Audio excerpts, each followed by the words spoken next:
G'day, noble kin of the deep. AoS coach deep dive into the Idoneth Deepkin.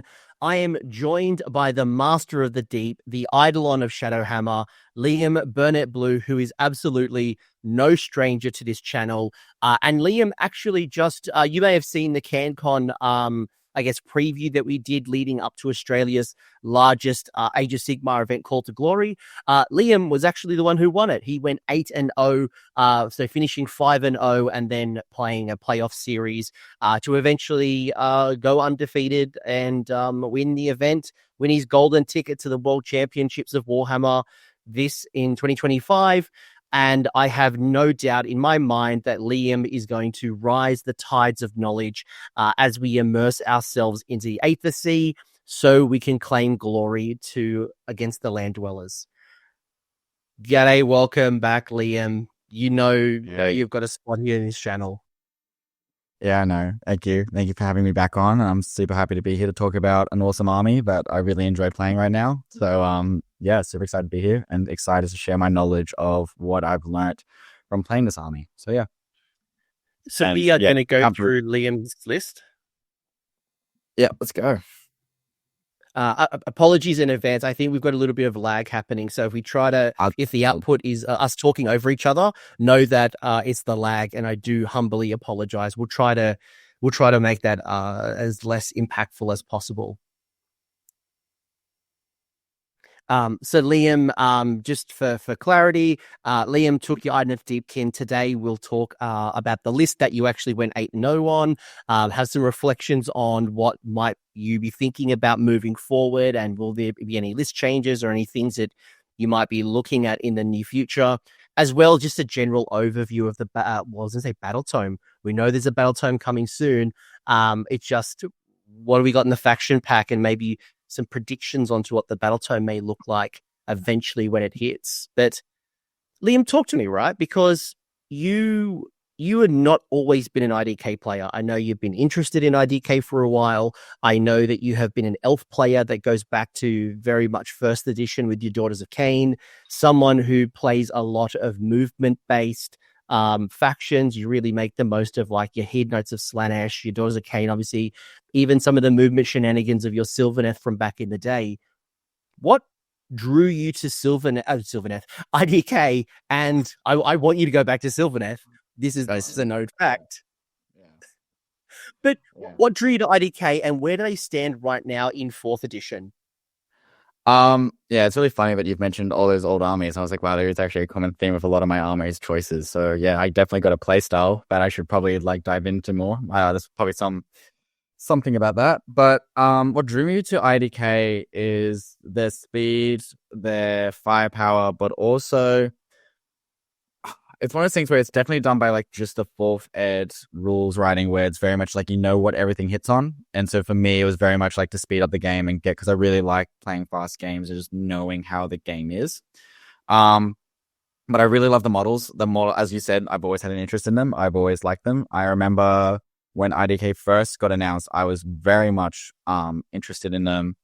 But I was very invested in Daughters of Cain or Sylvaneth at the time. So I was very much just these are my babies. I'll go to IDK when I'm ready. And I went to IDK because I was I need a 4th ed army now. I want a new army for 4th ed. I want to master something new. IDK kind of suits my aesthetic, suits my style, model-wise, and what kind of paint schemes you can kind of go with, hobby-wise, and go really wild and creative.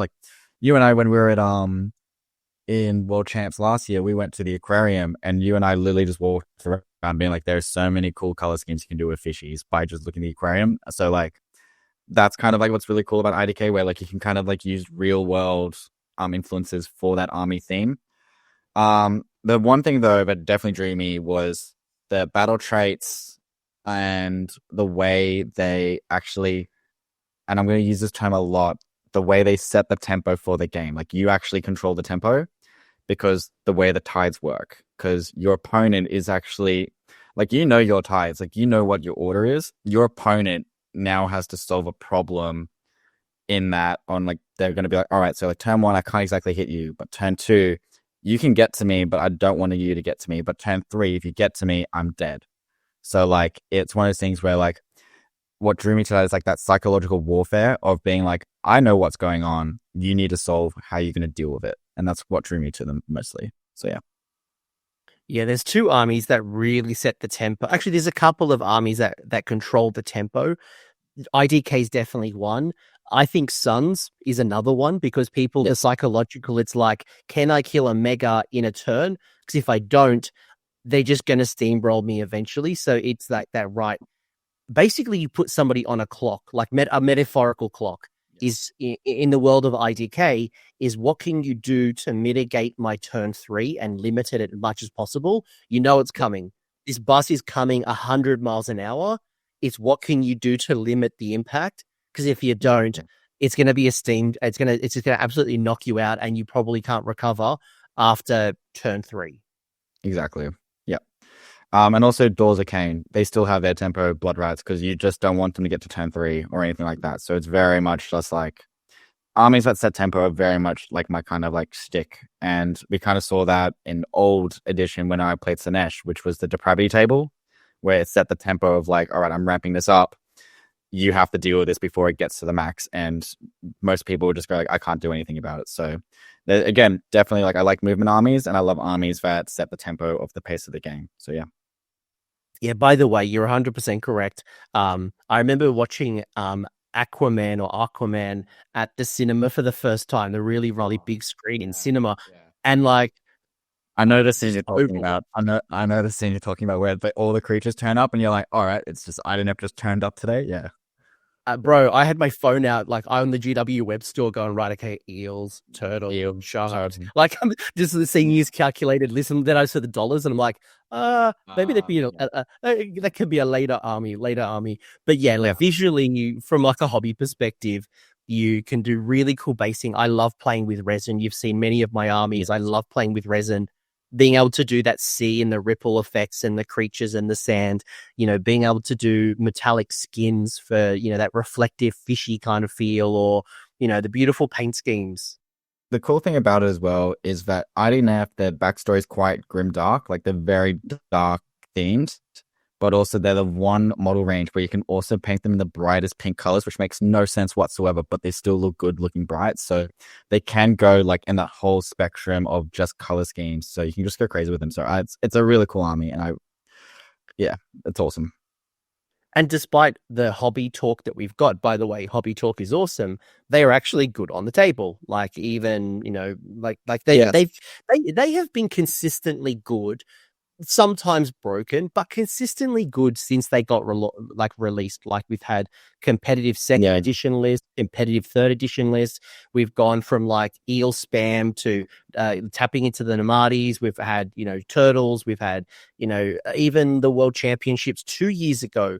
I remember a couple of lists doing really well with like a bunch of sharks. It was just absolutely flooding the board. Like Aaron Newbomb and John Anderson were running around with like eight sharks running around. Like 9 sharks, right. Yeah.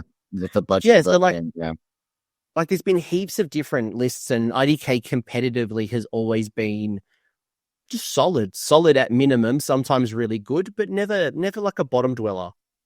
Look, there's the kind of army. The other thing as well is that their meta representation is so low because it's such a niche army to pick up, that they do really well due to lack of knowledge against it, if that makes sense. Because, like, let's just say you go up against Stormcast. Every third person has a Stormcast army, so you know what Stormcast is doing. But when someone rocks up with IDK, a lot of your opponents are very much going like, what do you do again? And it's that kind of... And they've also... The one thing that they've always kept with IDK is that they're supposed to be fast, hard-hitting, hurt you a lot, but they can't take a hit.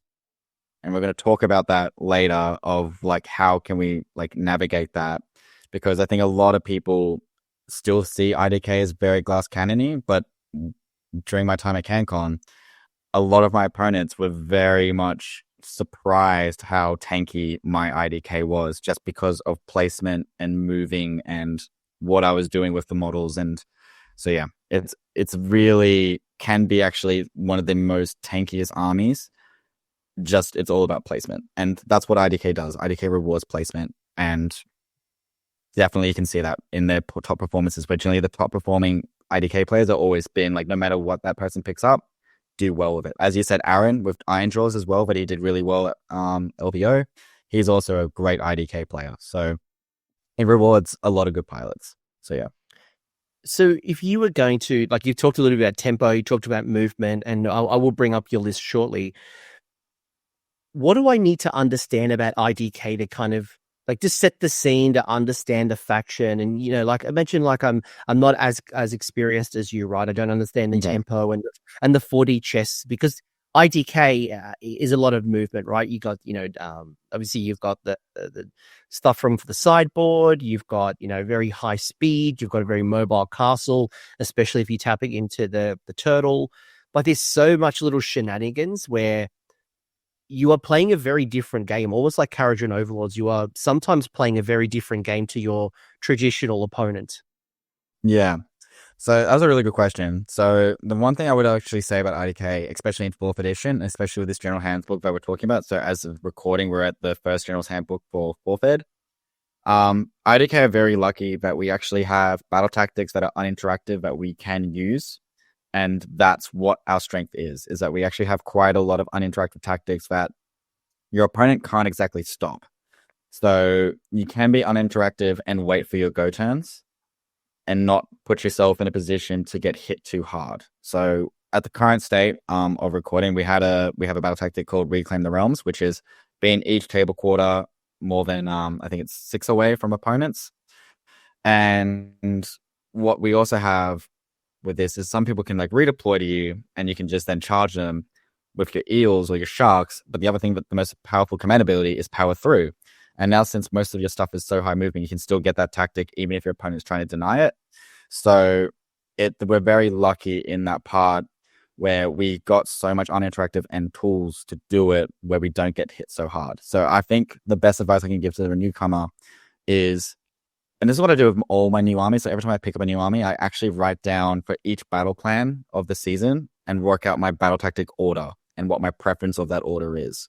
So then no matter what the matchup is, I know my first 3 battle tactics, and I'm going to deploy based around it, and I'm going to counterplay that with it. So it could be flanks, it could be Reclaim Realms, and if I'm really desperate, maybe take their land. If I can do maybe do Steed of Tides if they left something open for me.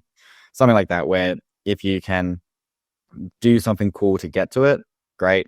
Because you don't want to overextend yourself, because as we said before, they don't take a hit well if you misplaced. So I would very much say learn your battle tactics and understand the order, because your opponent's just going to be like, because most people want to interact with you to do damage to you, and so you can not score tactics. But we're so fast that we can actually hold back, be uninteractive, and then when we want to, we can play on our own terms. So we got to use that uninteractive knee as early as possible. Yeah, and as an opponent, I want to remove as many of those threatening models as possible before turn 3, before the strike first, right? And the strike first on both of our turns. It's not even like I can just take your turn and I'm okay on my turn. So it's like, right, what do I need to do? Remove those eels, remove those sharks, whatever the key threats are going to be on the table. And obviously, depending on the army that I'm running. So it's almost like, how do you make the most, set yourself up for that really hard strike, but also don't put yourself in a really tough spot where you lose critical things that you're about to get exponential value from in turn 3. So it's that's the tempo we're talking about here. It's just exactly that the piece of the game, leveraging that movement to keep out of threat ranges, scoring those battle tactics, doing your thing. I'm going to bring up your list because I think it's critical to then kind of look at the list, unpack it a little bit, because, you know, you went to World Championships in November playing Slaanesh. So I'll be curious to see. And like, when I look at the battle scroll, like I was like, right, what's changed for IDK in the battle scroll? Correct me if I'm wrong. The only thing that's really changed in December was the Morsar Guard. The rule to the mortal damage has changed, but otherwise it's not like my Gargants who got, +2 stomps, plus this, plus that. So what changed is that a lot of armies that were problem childs for IDK, such as Lumineth and Nighthaunt, got hit. That we have now been opened up, if that makes sense. So some armies that were very much like the Boogeyman, I'm using Nighthaunt as a perfect example because of their 5-up ward command ability, got changed. Lumineth got changed, like they lost their speed. So all those problem child armies, they got hit. And IDK, in all honesty, when you read it, it's a very honest army. It's very much like, you don't read someone and be like, this is overly like ridiculous. Yes, there's a combination, which we'll talk about, but generally, like, we have now, they've pretty much opened the gate for the eels to come out and play. They've literally released the sharks and just said like, cool, go crazy. So that's definitely what's changed with us. Yeah, they haven't really done too much changes, and I think they've done that on purpose because they knew about the book coming out early than this year. So yeah, plus that's the only change. That's a good call. That's a very good call, actually, because even my sons, right, they haven't really seen representation, nothing at WCW, that Nighthaunt, which was one of our biggest boogeymen, one of the hardest matchups for us, that's no longer on the table. So, and obviously, Stormcaster well represented now, OBR, Slaves, obviously. But then we've seen, cities win LVOU. So there's still this very hot Wild West meta to a degree. Yeah. Yeah, it's funny that you mention those armies because I enjoy playing against those armies. They're fine. They're honestly fine. IDK is their problem, but no one plays. And as I said, the meta representation for IDK is very low. It's a very niche army to pick up. So yeah, it's a shame actually. Like I can understand why Fire Slayers are a niche army and KO are a niche army, but IDK, I'd love to see more of them. They're just a beautiful army. Some people just don't like elves. It's fine. It's all right. They're just they're not a fan of them. That's all right. I got my murder strippers, so I'm an elf player. I can't. Anyway, this is the IDK show, and we should first talk a little bit about the list and what you were thinking. First and foremost, like, what were you building into? Why did you pick the thing? I'll read out the list for the folks who are painting, and as you can see, this is the 8-0 Call to Glory list. Its name was F the Hero Phase.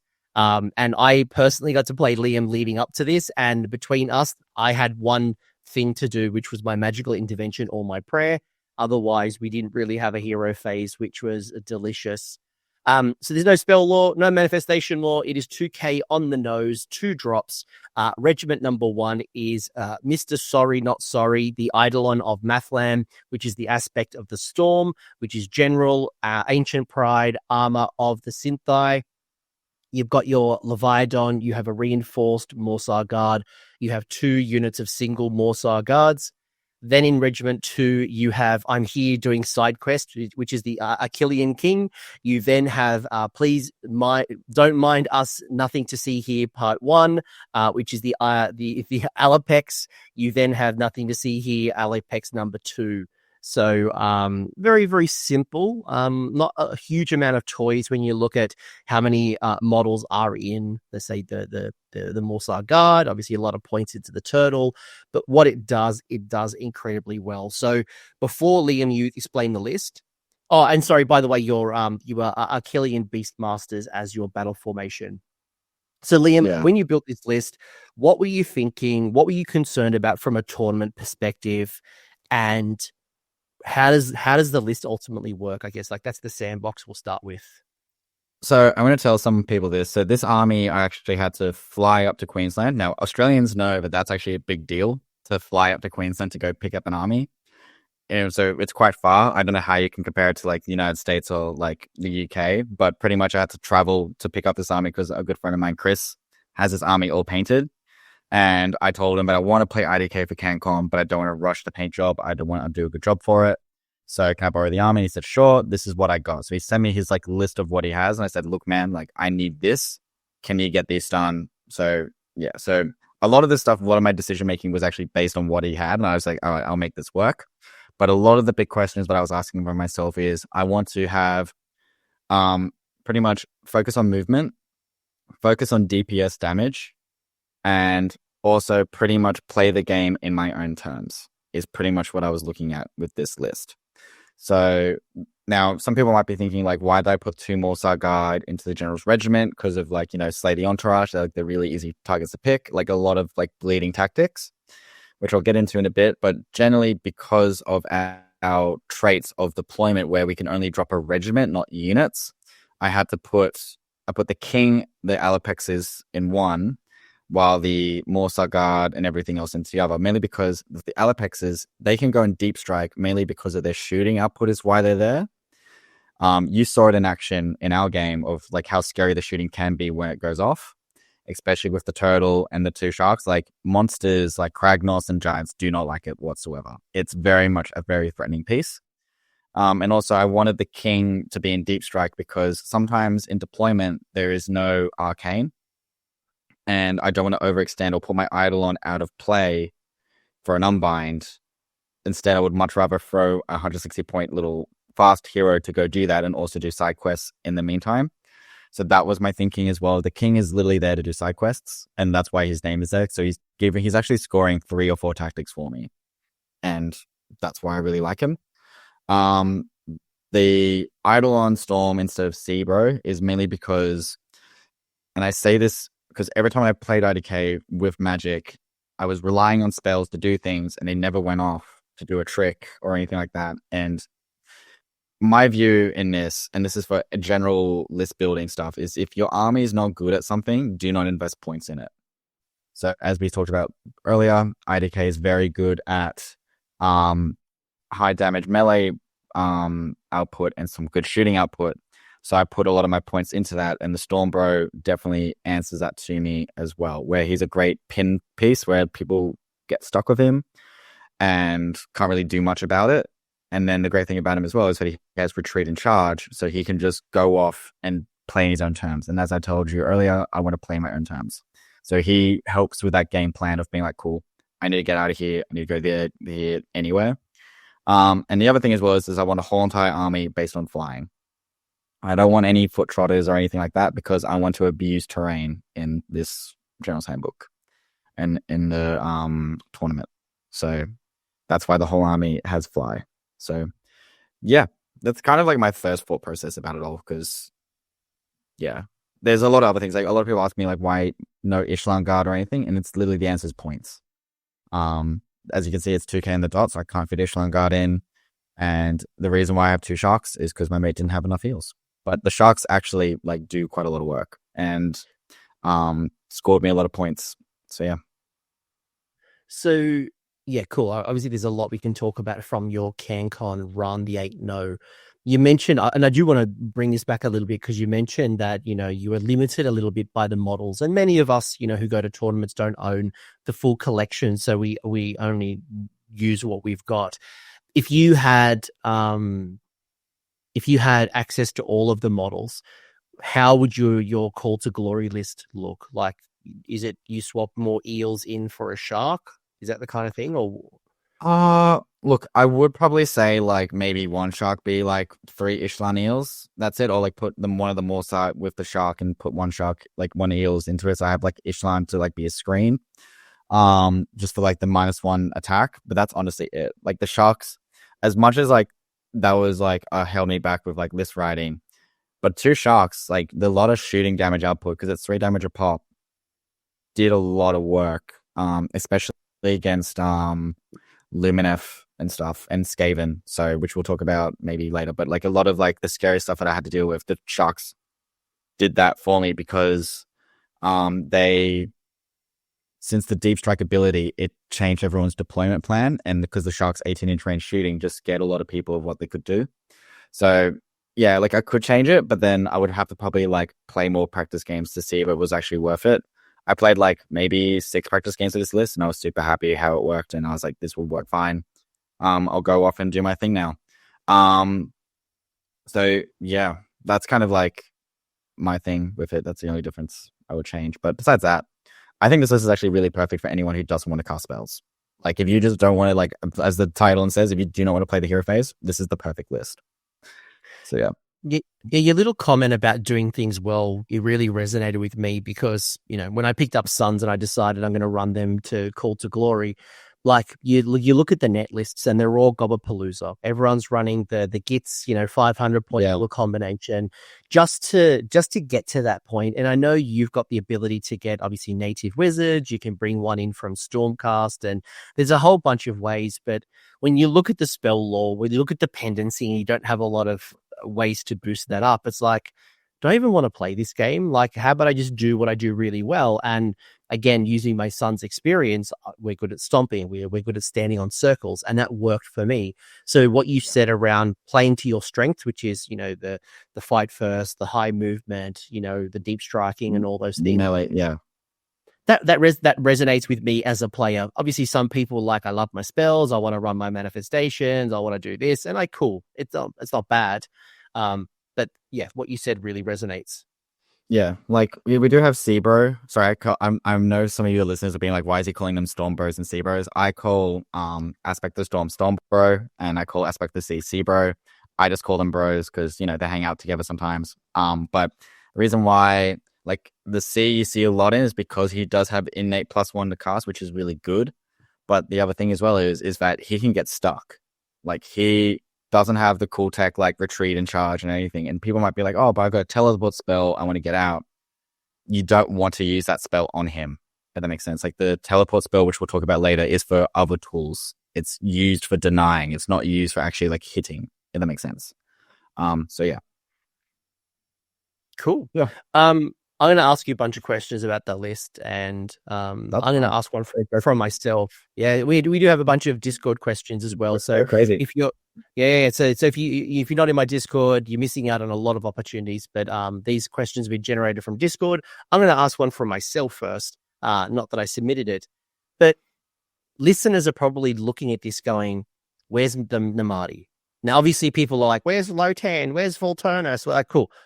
Heroes aside, there's a big missing piece here with your Reavers or the Thralls. Was there a strategic decision on why you didn't take them? Was there something that they don't do or you didn't need? Like, talk to me about our foot idiots.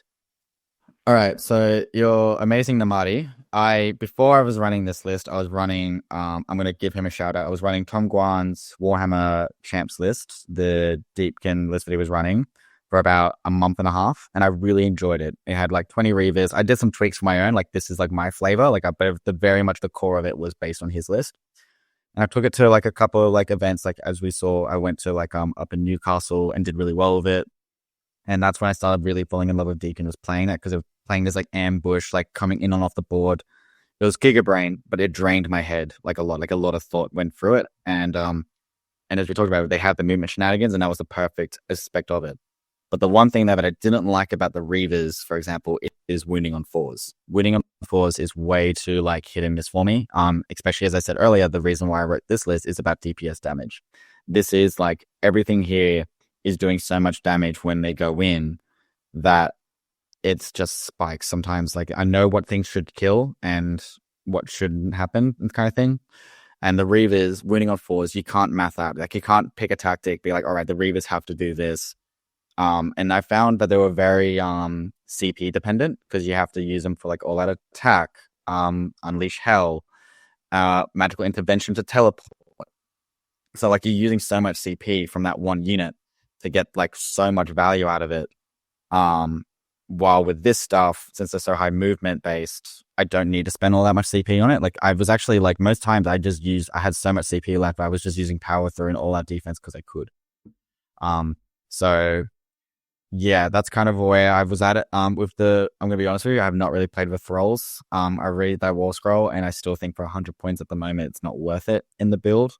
I think there is a list which I've sent you, which I think is very good, but you have to be like, you're not allowed to drink in an event. You have to be like on your A game the whole entire time with that list, because that is movement finessing. So yeah, that's the answer to your question. That's why I haven't seen them. It's just because I don't use them, just because too CP heavy and the damage just swings. It's just because you can't buff the shooting +1 to wound, sadly.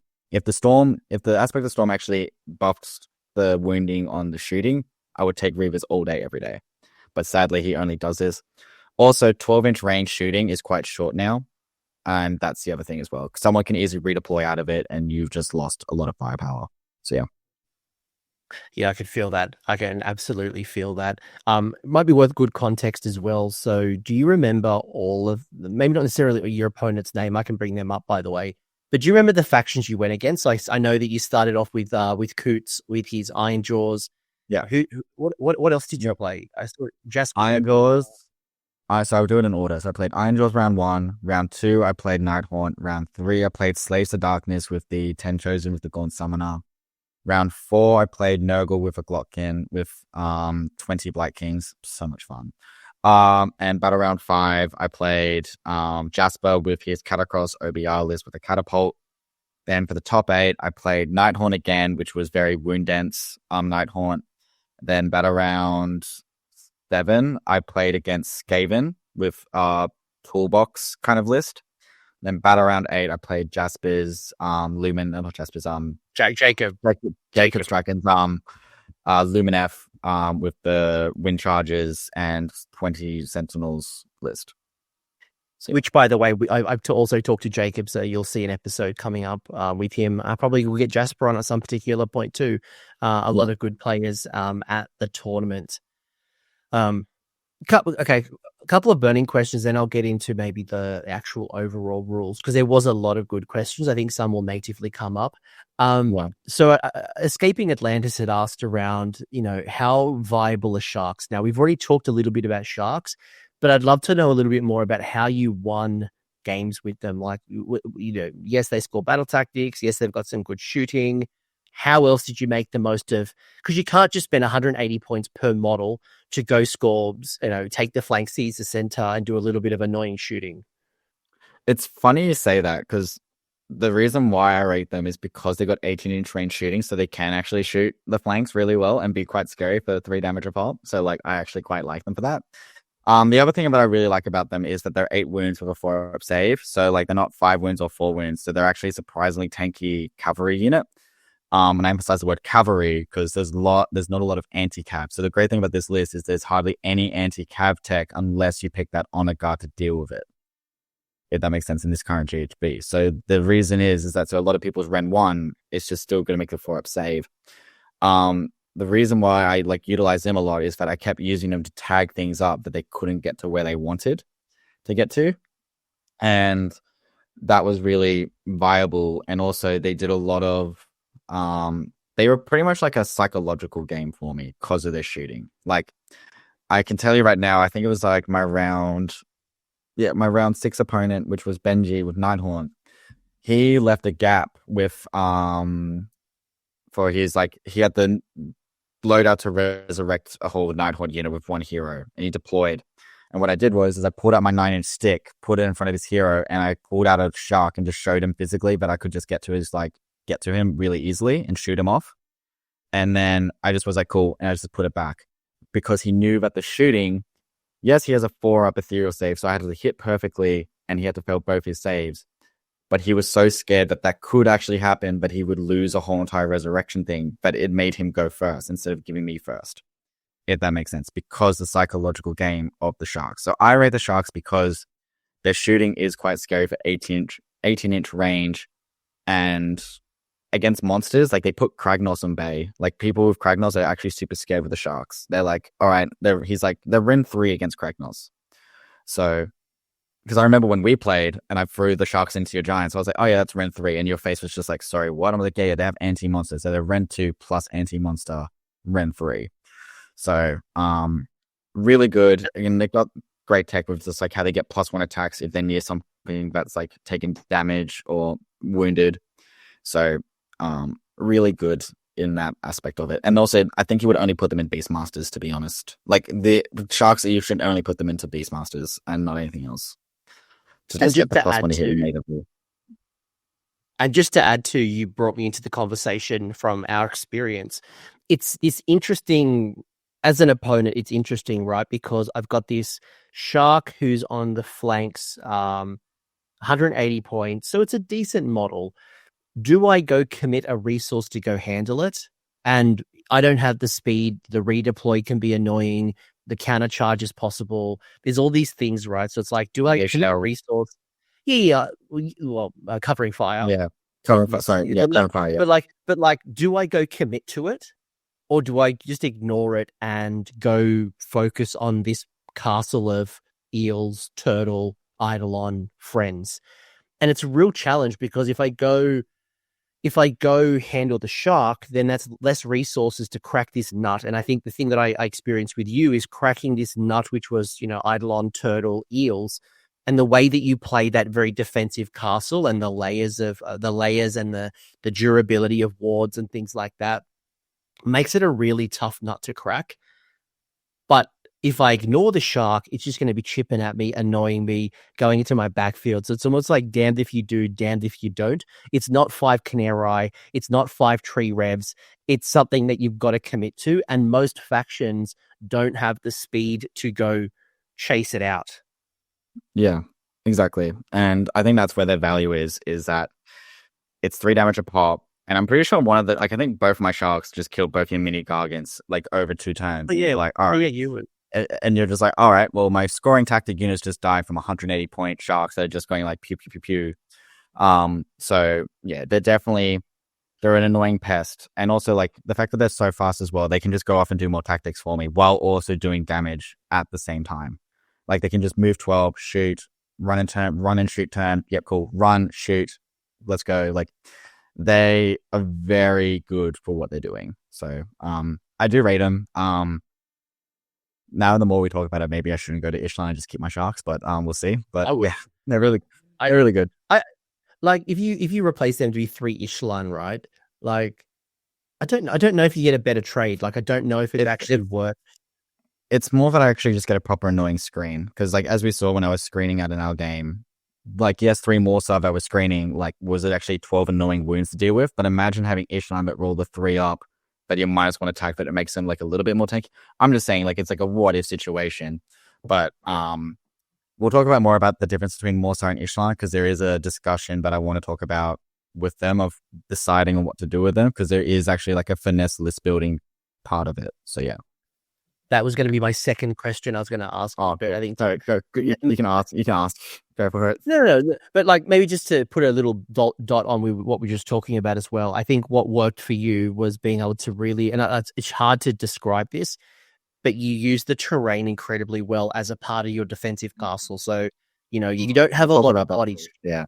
Like you don't have a lot of bodies and you don't have a lot of screens, though the terrain and taking advantage of that was huge. Maybe one thing that's not evident on this list is Honor Guard. So I imagine that you just have one Honor Guard choice in almost all situations, unless you play a 1-drop. What's your Honor Guard preference or preferences? 90% of the time I picked Bodyguard with Leviathan, which is gross tech if you think about what I'm doing with it. So explain it to me for the folks who aren't connecting the dots. All right, so pretty much I set up a death bowl. So when I say death bowl, it's pretty much Coach here has seen me do it. So pretty much I have the Storm Bro. I gotta try and Aspect of Storm is at the front. Leviathan is right behind. And then also the 6 Morsar Guard are right behind the Leviathan. So there is 3 big threats all together in a ball. And pretty much the way it's designed is that if you're trying to avoid one of them's going to come get you and the countercharge easily and make you regret it. So pretty much like it's pretty much like a walking death ball that is just scurrying through the battlefield and they're just working together as a unit and they're just going to, whatever they touch just pretty much turns to dust. Now, the reason why I picked the Leviathan as a bodyguard is because it's near impossible to get rid of that bodyguard compared to other units. So I use that a lot just to like, so if someone charges the Storm Bro to like, you know, try and do damage to him, they're -1 attack and they only can hit on 4s and crits to hit or any weapon abilities do not work on him. So it just makes the Mr. Sorry Not Sorry like more tankier. Yeah, so that's one on the go that I mainly used. And a lot of my matchups as well, if I knew that I was going to take a lot of damage with the turtle, I actually picked Prize Beast. Not because I wanted the +1 to hit again, even though it was nice in some of my matchups because someone made me negs to hit. And I said, well, I'm +2 to hit, so it doesn't really matter. So like, cool. But I used it because in case he did get to 10 wounds or more, he still has 7 attacks that are quite scary. So if you want to deal with Leviathan, you have to one-shot him. And if you read his war scroll, it's very hard to do that. So yeah, I never picked any of the special assignment stuff, mainly because I already have a lot of anti-monster. I have a lot of anti-infantry already with the Morsar. So I don't really need a lot of that. And also, like, in my view, the cavalry meta is not exactly in right now in Australia, or especially where I am. The only cavalry that causes issues is Vanguard. And for me to deal with Vanguard, I already got the Leviathan and the Stormbro to do that for me, because the Vanguard can't do anything to them, so I would never put Morsar into that situation. So yeah, like my honor guard choices were very much mainly bodyguard to pretty much, like, again, psychological warfare. There's a common theme with my selection process of being like, do not go into this bubble, like, because you are going to regret it. And that death bubble worked for me in all my games. A lot of people realize that if they get near the death bubble, they're going to die. So yeah, it's good. It was a tough nut to crack, as I've explained. It is a very tough nut to crack when you see all the debuffs all go on. And the great thing is, though, it's debuffs where there's no dice rolling involved. It just happens. And that's why I liked it. So yeah.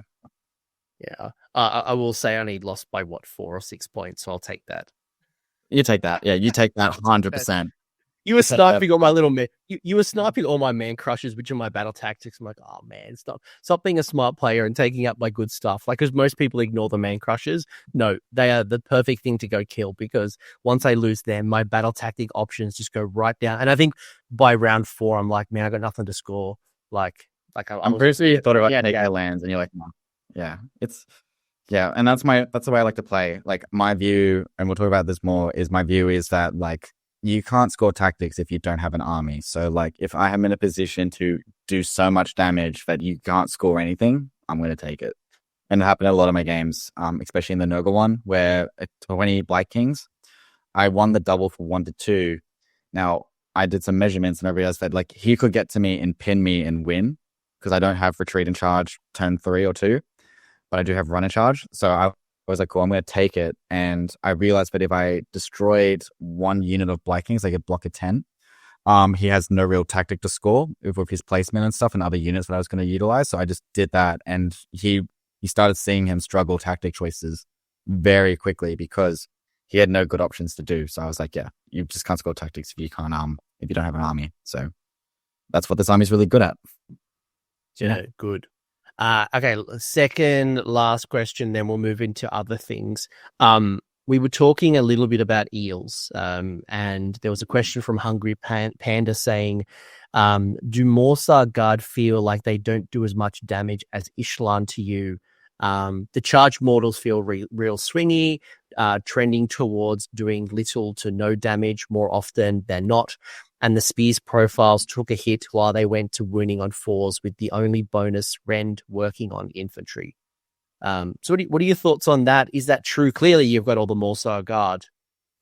So this is something that's really important when you're playing Deepkin. And this is actually probably just any army you play. So this is just general advice when you're picking an army of your choice and when you're playing and you're piloting it, is understand your damage output averages. I'm not saying like pull out a calculator all the time, but just know from experience. Like, I know for a fact that, like, I got Beastmasters, so I know for a fact that all my cavalry are just hitting on 3s, winning on 3s, Ren 1, D3 damage. Like, cool. I know that there's going to be some spikeage in this right now. Like, they could do a lot of damage. Now, with the Morsar Guard, they have a really cool rule with the mortal wound changes where, like, they do more amplitude if there's more models than them. So what I did that was really clever is that, so pretty much I only threw the 3-man stuff, like the 3-man eels, into like 5-man units or like more than that, just so I can output more damage. And they could do a lot more like damage just by themselves. And also, since they've got smaller bases, you can just like not take a hit as much. You'd be surprised how much more damage Morsar do if you just know, if you have the storm, like aspect of the storm near them, because 3s and 3s, rend 2 against infantry, rend 1 against them, 2 damage a pop. Yes, it's not that many dice, but each dice that they fail is quite scary for them. So against like the OBR matchup, for example, with Catacross, Jasper was quite scared because he knew that every save that he would fail could actually like take out a Morghast. So he was very much going like, all right, so I'm on this 1-up save, but now it's rend 2. So every 1 and 2 that I fail, yes, it's like a third, like I am going to take some serious amount of damage. And I was like, yeah. And he saw that, like he rolled like every save he failed, it was just painful. Like it was just hurting him more and more. Plus with the turtle and stuff. So it's very much like you just got to know what damage you can do and like where to like go in. And that just takes practice. Like, I know, like, there's a lot of matchups where I just go, like, I know that I can't take this out with my Morsar. So I'm going to have the Morsar there to do chip damages on mortals. Plus, I need to send the Leviathan in with them. So I need to, like, have a partner duo to make it all work. And, paid off greatly. I think we did also have another question on reinforcing eels. Was that another question we had, which I can just quickly tap on now? So there's a question with eels when it comes to reinforcing them. I am going to make this very clear, and I see this all the time. People need to stop reinforcing Eidalon Guard. Mainly because the 10-point difference that you're paying for between Morsar and Eidalon is literally for the 3-up -1 attack ability. You are cheating yourself for more chances to do it. Because if you're doing reinforcements, it means you have less chances of having -1 attack. So if you're actually better off having 2 units of 3 going into that unit and having 2 chances to do the 3-up than actually, having a reinforced unit. Because, like, yes, a reinforced unit is nice, but, like, they're not doing heaps of damage together. Like, there's no real benefit or buff except for, like, an activation key thing. But when you're playing Deepkin, you need to always have more activations than your opponent anyways. So, like, you're actually, again, better off with the MSU because you're going to have more, like, it's going to hurt your opponent more for splitting attacks into units when they're all MSU than just one big blob. So, that's just my thing. And with Morsar Guard, they generally should be reinforced because of the +1 damage on the charge. They're mortals on the charge, like a lot more dice to roll. Especially the 6-man. Like, a 6-man unit going into a 10-man unit, enemy unit, is actually quite scary for the 10-man unit because they know that every 3-up, not 4-up, 3-up, is actually going to do quite a lot of mortals against them, especially if they roll spike on 6s. So, like, that's it really. And yeah, that's just my, like, little quick thing. It's just, I don't know why people reinforce Eidalon. It confuses me still. It just confuses me. You're just cheating out on your using the ability, but you pay 10 points more. So yeah. You did see that in older editions, if I remember correctly. That was right? Because With the Eidalon? yeah. Yes, but the Eidalon had a different rule back then. Like, it wasn't like -1 attack. Like, they had, like, what do they have? They had +1 save and ethereal. Yes, Like, yeah. that's what. If they didn't charge, was it? I think. No, if they charged. It was a really weird rule where the defensive eels needed to charge to do their thing. Yeah. Yeah, it was right. It's That's right. While the new rule, it's actually rewarding them not to charge. Except if they do charge to get a 5-up ward. Yes. But the thing is, is you're paying 480 points for a turtle that gives that to you. So you don't need to charge. Like, you can just stay still, hold your line, and have 2 chances to do the 3-up -1 attack instead of just the 1-up. Because it's a feel bad when you don't get that 3-up. So when you have that 3-up, you have a second chance to do it. And I think you have a way better chance of doing it. I don't know what the actual math is, but it's worth it having 2 chances. So yeah. Because if you look at, like, 3 Eidalon Guard, like, taking advantage of that 5-up ward doesn't do a lot, right? So No. yeah, like, sure, it'll be helpful if you've got it, but if you want to make the most of it, I guess you are reinforcing. You have to make that make sense. This really mobile, what are they, 4 wounds each? Yeah, 4 wounds, 4 health each, times that by 6. But then, as you've pointed out, that's 180 points right now, times that by 2, looking at 360. The Leviathan is an extra 120 points, and you probably get way more value in combat and defensively and just in general by having, outside of, like, your control score. But even then, like, I think your Leviathan, if you can find 100-odd points, you're better off every day of the week. Yeah, it's just a thing where the 10 points you're actually paying for is actually the -1 attack. And so based on the roll off, which is annoying me. I don't like it. It's one of those things where, like, you're paying points for a roll off, while with the Morsar Guard, the points that you're really paying for is just actually the fast, small bit of hammering that they can do, and that's it. Like, the mortals is, like, a nice thing to have. Like, I don't ever expect the mortals to do as heaps of damage. So yeah, I have my expectations low every time I do the charges for them. It's just nice to have. So yeah. Yeah. Yeah, it's all bonus damage if you hit it.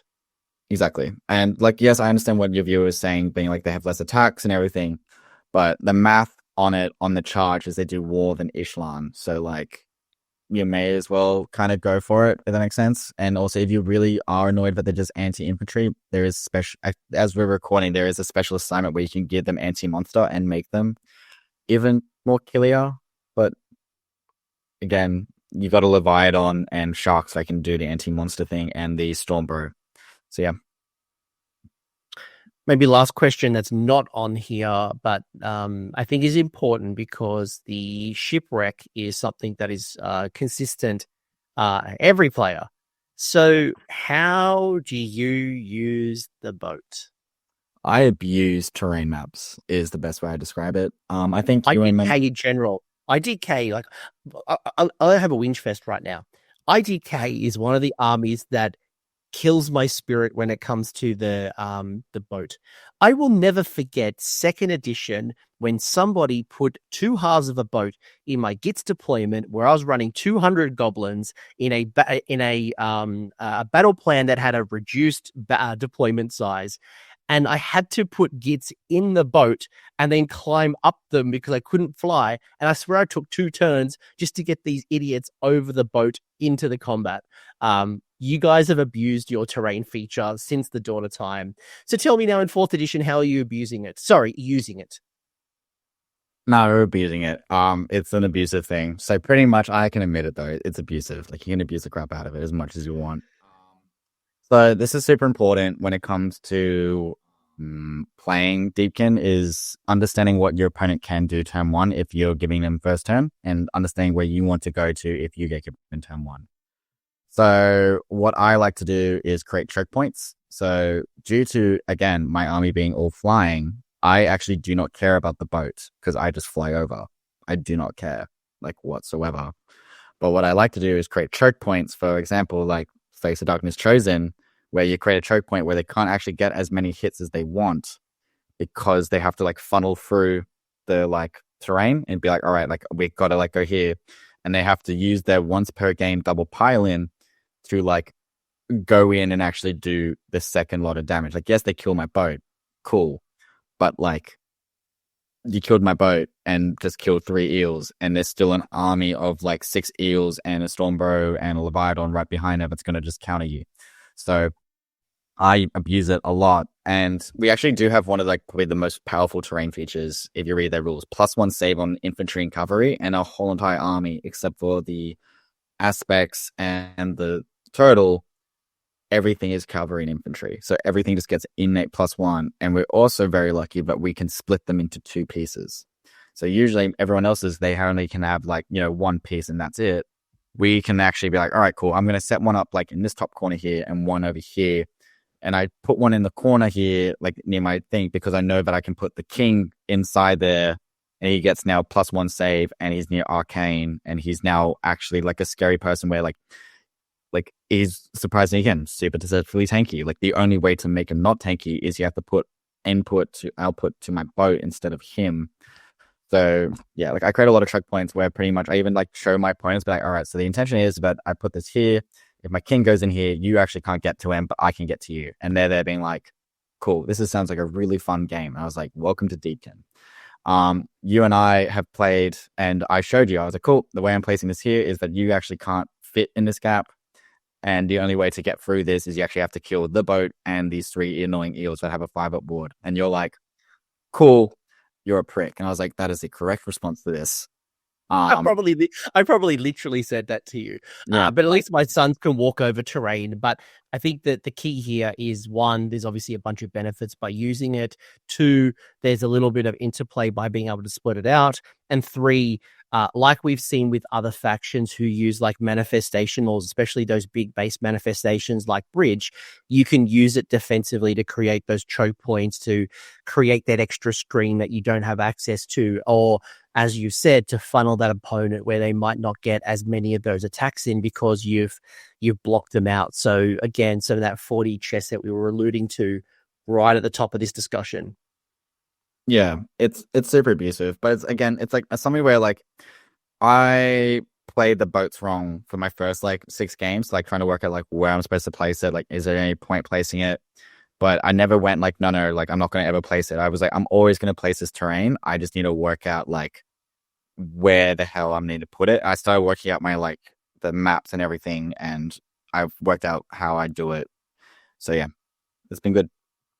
By the way, it's not abusive. Like, it's just I'm sorry, explaining to someone, but they actually can't get that many attacks in after they paid 300 or 400 points for some chosen is pretty depressing.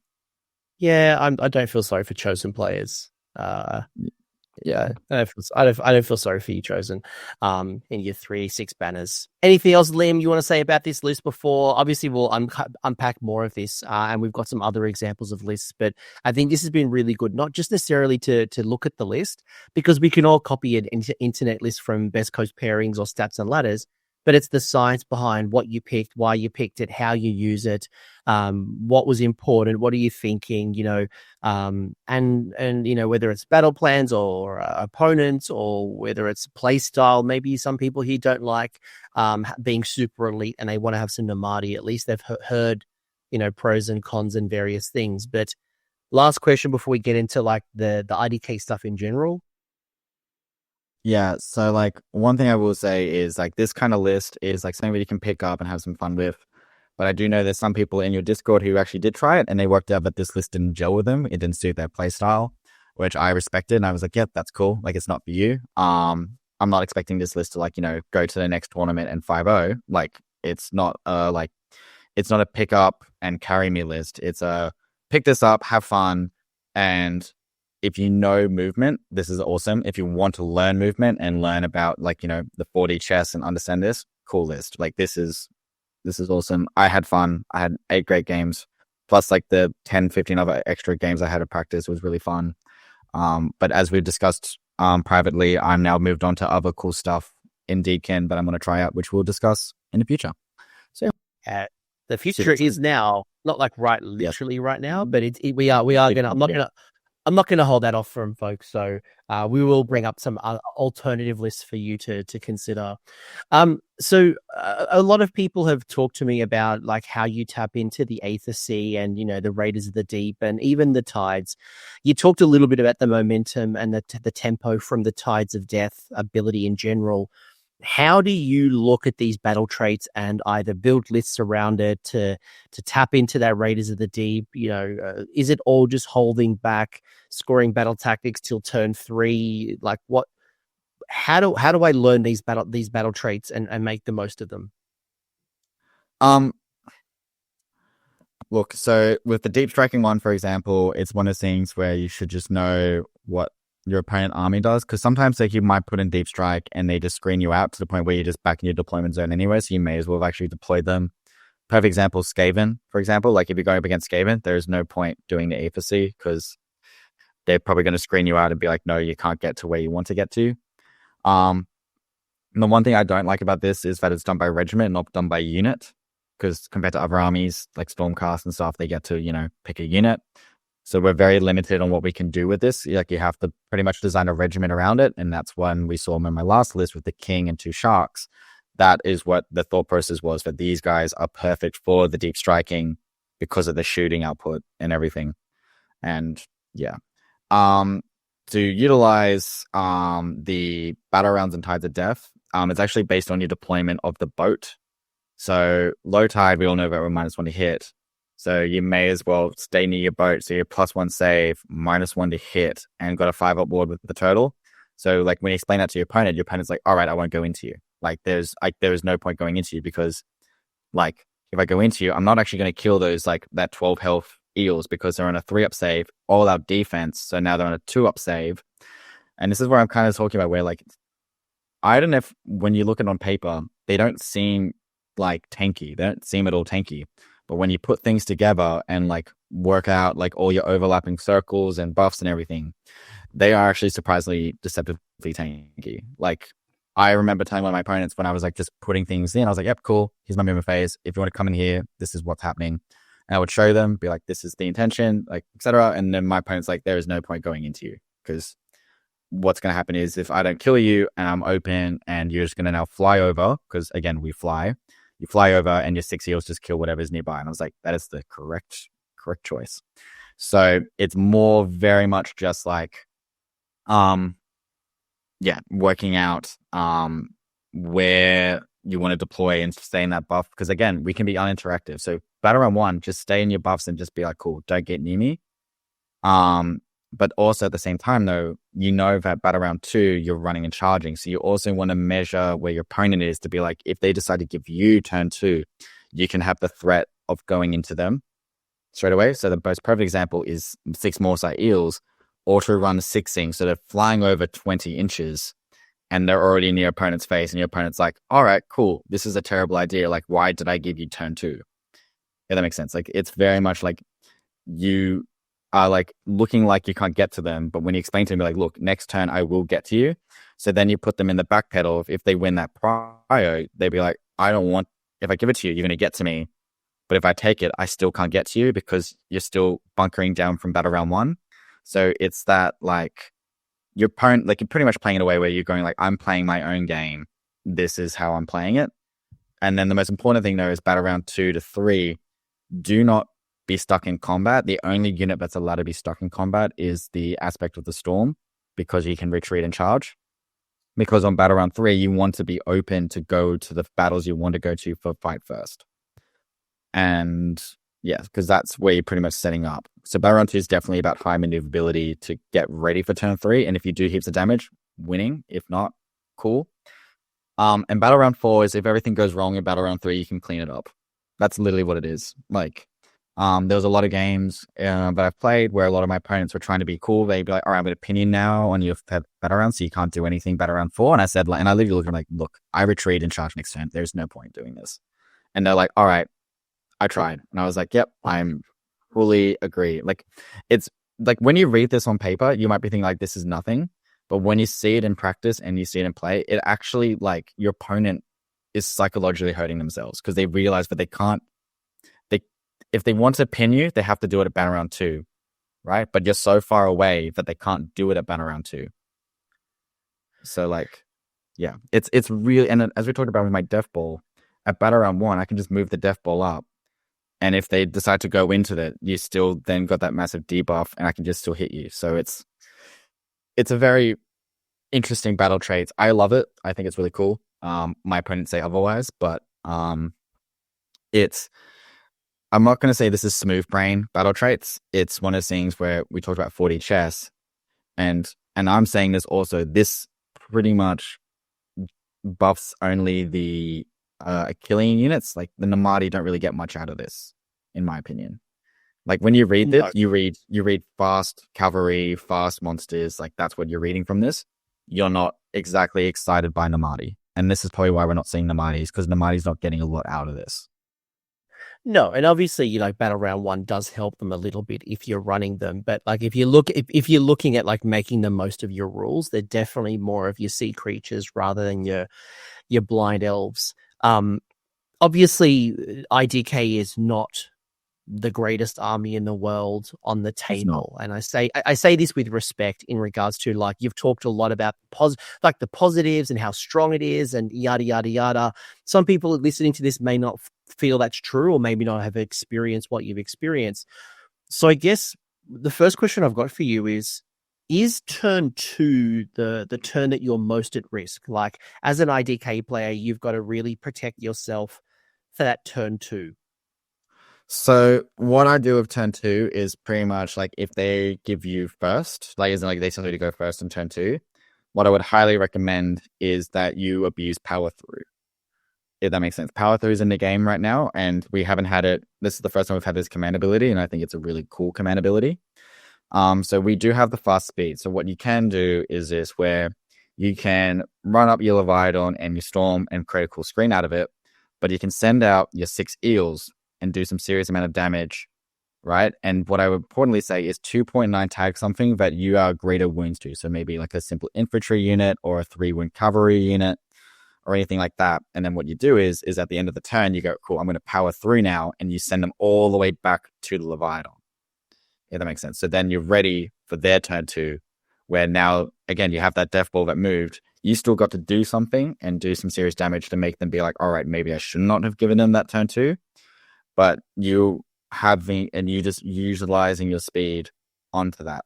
If you can't do anything and you're putting yourself overextending yourself, you maybe need to pick another battle tactic which is uninteractive, but then set yourself up for battle round 3. Because as I said earlier, we have 2 or 3 battle tactics where it's very uninteractive. So reclaim rounds, take flanks. So maybe turn 1 you did take flanks, and now battle round 2 you go, all right, cool, I'm going to do reclaim realms, and I'm just going to place everything here. Cool. You go and you set yourself up for battle round 3 to go in. Yeah. So back to my original question though. Gargants, Slaves to Darkness, Stormcast. There's a whole bunch of armies with speed, right? Speed through teleporting, speed through like gnaw holes. It is like whatever, right? Like there's a bunch of Gargants can go move 12 or 14. There's a bunch of armies that have speed, right? As an IDK player, going second in the second battle round. So if I was your opponent and I went first in the second battle round, is that one of the high risk areas for you, especially for an army that has? Where is the danger zone then? So what I'm trying to get from you, Liam, is where is the danger zone? Because we know third is tough. We know what has durability. Like when is the time that you are high at most risk? It's battle round 2, as you said. It's one of those things where you have to give me first, if that makes sense. But also castle up your army to the point where, like, I might have to overextend to do something, if that makes sense. And maybe, like, zone, like, it's... Because, let's just say you maybe go first, and I go in, and maybe I completely flopped, and, like, you know, didn't tag something in or whatever, and I've left something open for you. You go, all right, cool, now I'm going to go in, take out this piece, all right, you've lost 2 pieces now. And again, since it's a very elite army with no resurrection, and with my list especially, there's no magic to get them out. It's very much like we will take a lot of damage on turn 2. I'm going to use one perfect example. Actually, is that okay from like my most recent game that you and I just discussed? Yeah, like this is what I want to understand here is just like as an IDK player, where is the risk? Because I don't want to lose my toys. Yeah, so pretty much like I played against Ogres the other night, and it was Monster Truck's list. They do a lot of mortal damage on the charge. And my turn 1, he did some great plays where he redeployed and I had to overextend myself. I was like, all right, cool. And this is my new Deepkin list. So this is a very new different list where I had some tech to get out of it. Which I did. I very much had like my 6 Morsa Eels like in like a very bad spot. And I had to use Steed of Ties to get them out. But in that aspect then, my Seabro, my Wizard Wave Eidolon, he was then open to be killed, right? So my opponent went first on the second battle round. He's like, I'm going to take this turn because he knew that he could get into me and do a lot of damage. So what he did was he got damage. He had speed, got damage. Yeah. So, but what I had to do was I knew that my 6 Morsa are going to help me win the game. So I was like, all right, cool. I need to teleport you guys out because this is round 2. So I know that you're going first. You're taking this first turn. I know that if I can place them in a good position where you can't get to them, but I can get to you. So I put them in the back of his corner because I know that I can fly over again back to where my other toys are and help them out with the fight. So my battle round 2, I'm going to tell everyone how grim this is, right? So we'll talk about my list. You'll see the list soon and you'll understand when it goes together. I had a Seabro and a Stormbro and a Leviathan. So a lot of points in high durability stuff. And at the top of battle round 2, I lost both my Stormbro and my Seabro. So now you might be thinking like, all right, he lost his 2 key pieces of heroes. Like what happened? But what I had to do is again, I had to use my tech to get out, but then I had no real buffs, no real anything to like have this counterplay. And I had to rely on raw melee output to get myself out of this game, such as the turtles attacks and the eels doing some stuff. And like he did have to put a lot of points in. I think he threw in 4 monster trucks to kill Stormbro. Like it took 4 big beasties to kill Stormbro because of his buffs. Because of, the only hit on 4s, crits to hits don't work. He's a 3-up save, 5-up ward, 2-up save with all-out defense. Like a very defensive piece. And I was like, when he went into my Seabro, I was like, all right, cool. You're dead. You have no chance of surviving because you don't have the defensive buffs like Storm. And he just killed the Stormbro by like the wound, but it was very much just like, all right, I am in a bit of a hot sauce because all I have is just my eels and this Leviathan. How am I going to win this game now from Battlerons 2 and onwards? And I just realized I can't play cute. I have to like go in and just do as much damage as I can. It was a scary turn. Like it was definitely a turn where you can do so much damage, but the Deepkin player then has to rely on like, as we just said, Morsa only hit on 3s and 4s. So I was very much not relying on their top attacks. I was relying on the eels attacks to do the damage against the monster trucks. So, and again, they're D3 damage, so they could all just roll 1s or anything. So it was very much just like turn 2 was very scary. And yeah, they did so much damage where I actually had to like pull out a miracle to do it. I was very lucky, but I could. But I think for a lot of other players, it definitely showed the case of Deepkin cannot take the hit at the wrong time. You can cripple them at the right time, which is around battle round 2. So yeah, to answer your question. Yeah, thank you. And I think it's just if I'm thinking of the decision tree here and if I'm an opponent, right, and I'm like, right, I'm an IDK player. Can my opponent get to me in 2 turns? Like there are Fire Slayers, Daughters of Cain, like they haven't got their buffs yet. Like how much power projection can they get into my face by turn 2? Mm-hmm. Like you might be okay, or you might need to think about like our game. You didn't deploy your army in the center of the board. You put most of it on the flank. So you use the side of the board to use as a defensive wall. So 1, it stretched me and made me move further. But 2, there was only and using the terrain, using the boat, using things, you could really limit. And I won. I think I won priority turn 2. I went into you in turn 2.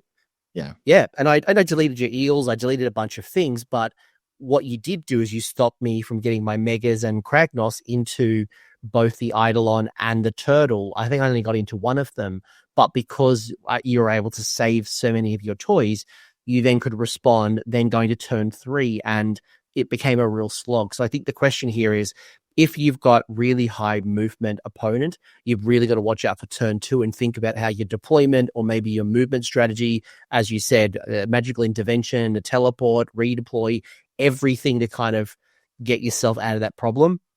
Yeah. If you are slower, you might not have as much of a problem, but pre-checking your measurements, just making sure that again you're not putting yourself at risk in preparation for turn 3.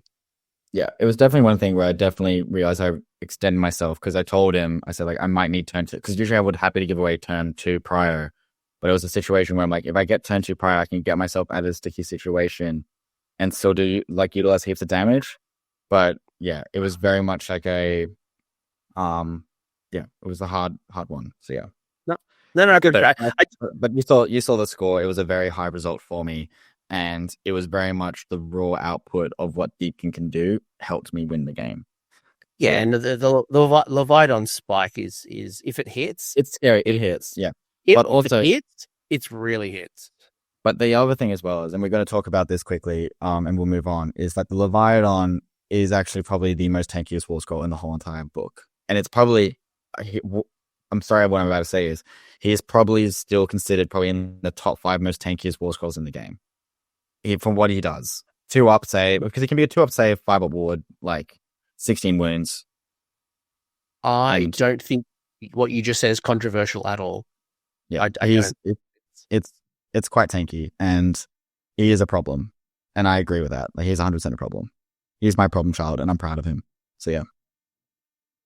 Cool. Quick one, and a really quick one. Turtle. Or auto include? Like, does every list? Every list. It has to be a list. It has to be. He has to be as one. Yeah, I'd almost start with the turtle. You put turtle in, and you put turtle in, and then you pick your flavor of aspect. Like that's literally just start with those 2. Go crazy.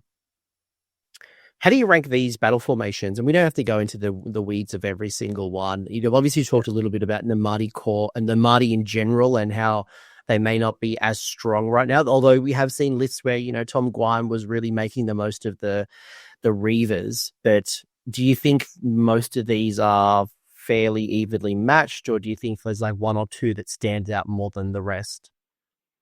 Okay, so I'm going to put them down to like S tier to like B tier, like average, if that's all right.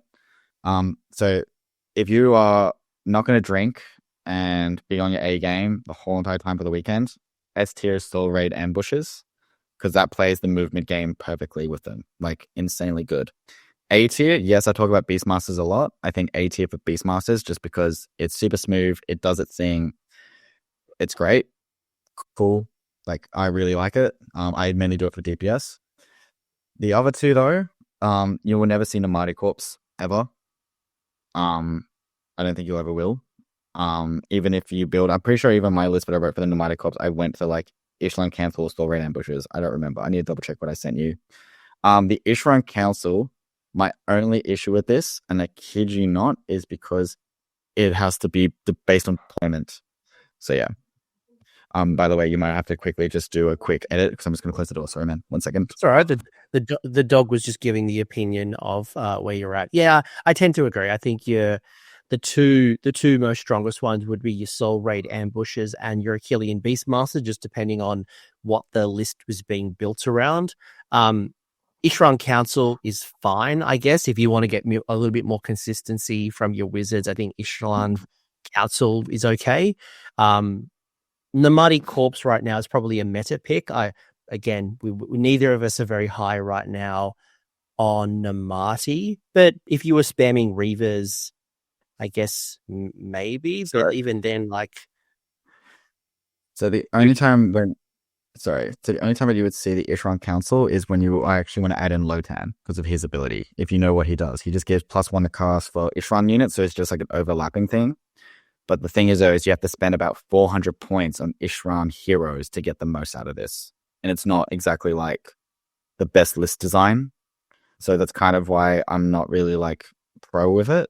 Like, I'm not exactly thrilled by it. But the other two, Beastmasters and Ambushes, are like, they scream Deepkin, if that's the best way I can describe it. Yeah. Sorry. We both we both agree. Beastmasters and ambushes, depending on your flavor, depending on what you like. And depends on like how on top of it you are, because ambushes is not exactly like the smoothest of smooth brain builds, because like the keyword is infantry, and if you read the Soul Scryer, it has infantry keywords. So what you can do is just like take him off the board and move him to drop another unit. Like, it's very much just like you have to think 2-3 turns ahead, and yeah, you have to be on it. You can't go to the bar, have 5 drinks, and keep playing, and you'll make mistakes. You might find the tournament fatigue might get you come, yes, game 3, exactly. 3, 4, and 5. But very, very cool to be able to move around the board throughout the game, not relying on spells and things like that. You had chosen Ancient Pride, and I feel if I remember the CanCon or even the LVO stats, I'm pretty sure like everyone picked Ancient Pride from like IDK. Is that like just the absolute standout? And if so, why? Nightmare Legacy is meta pick. You'll never see it. And this unit and then Hunter of Souls +1 run against heroes. Like, we got so much like -1 save spells and other abilities that we don't really need this. So like, it's not exactly needed. And Ancient Pride, it's the most auto-include because it shuts down a lot of hard-hitting armies such as Varangard, Chosen, Stormcast, and others in combat, just to be like, cool, you're not going to go where you want to go.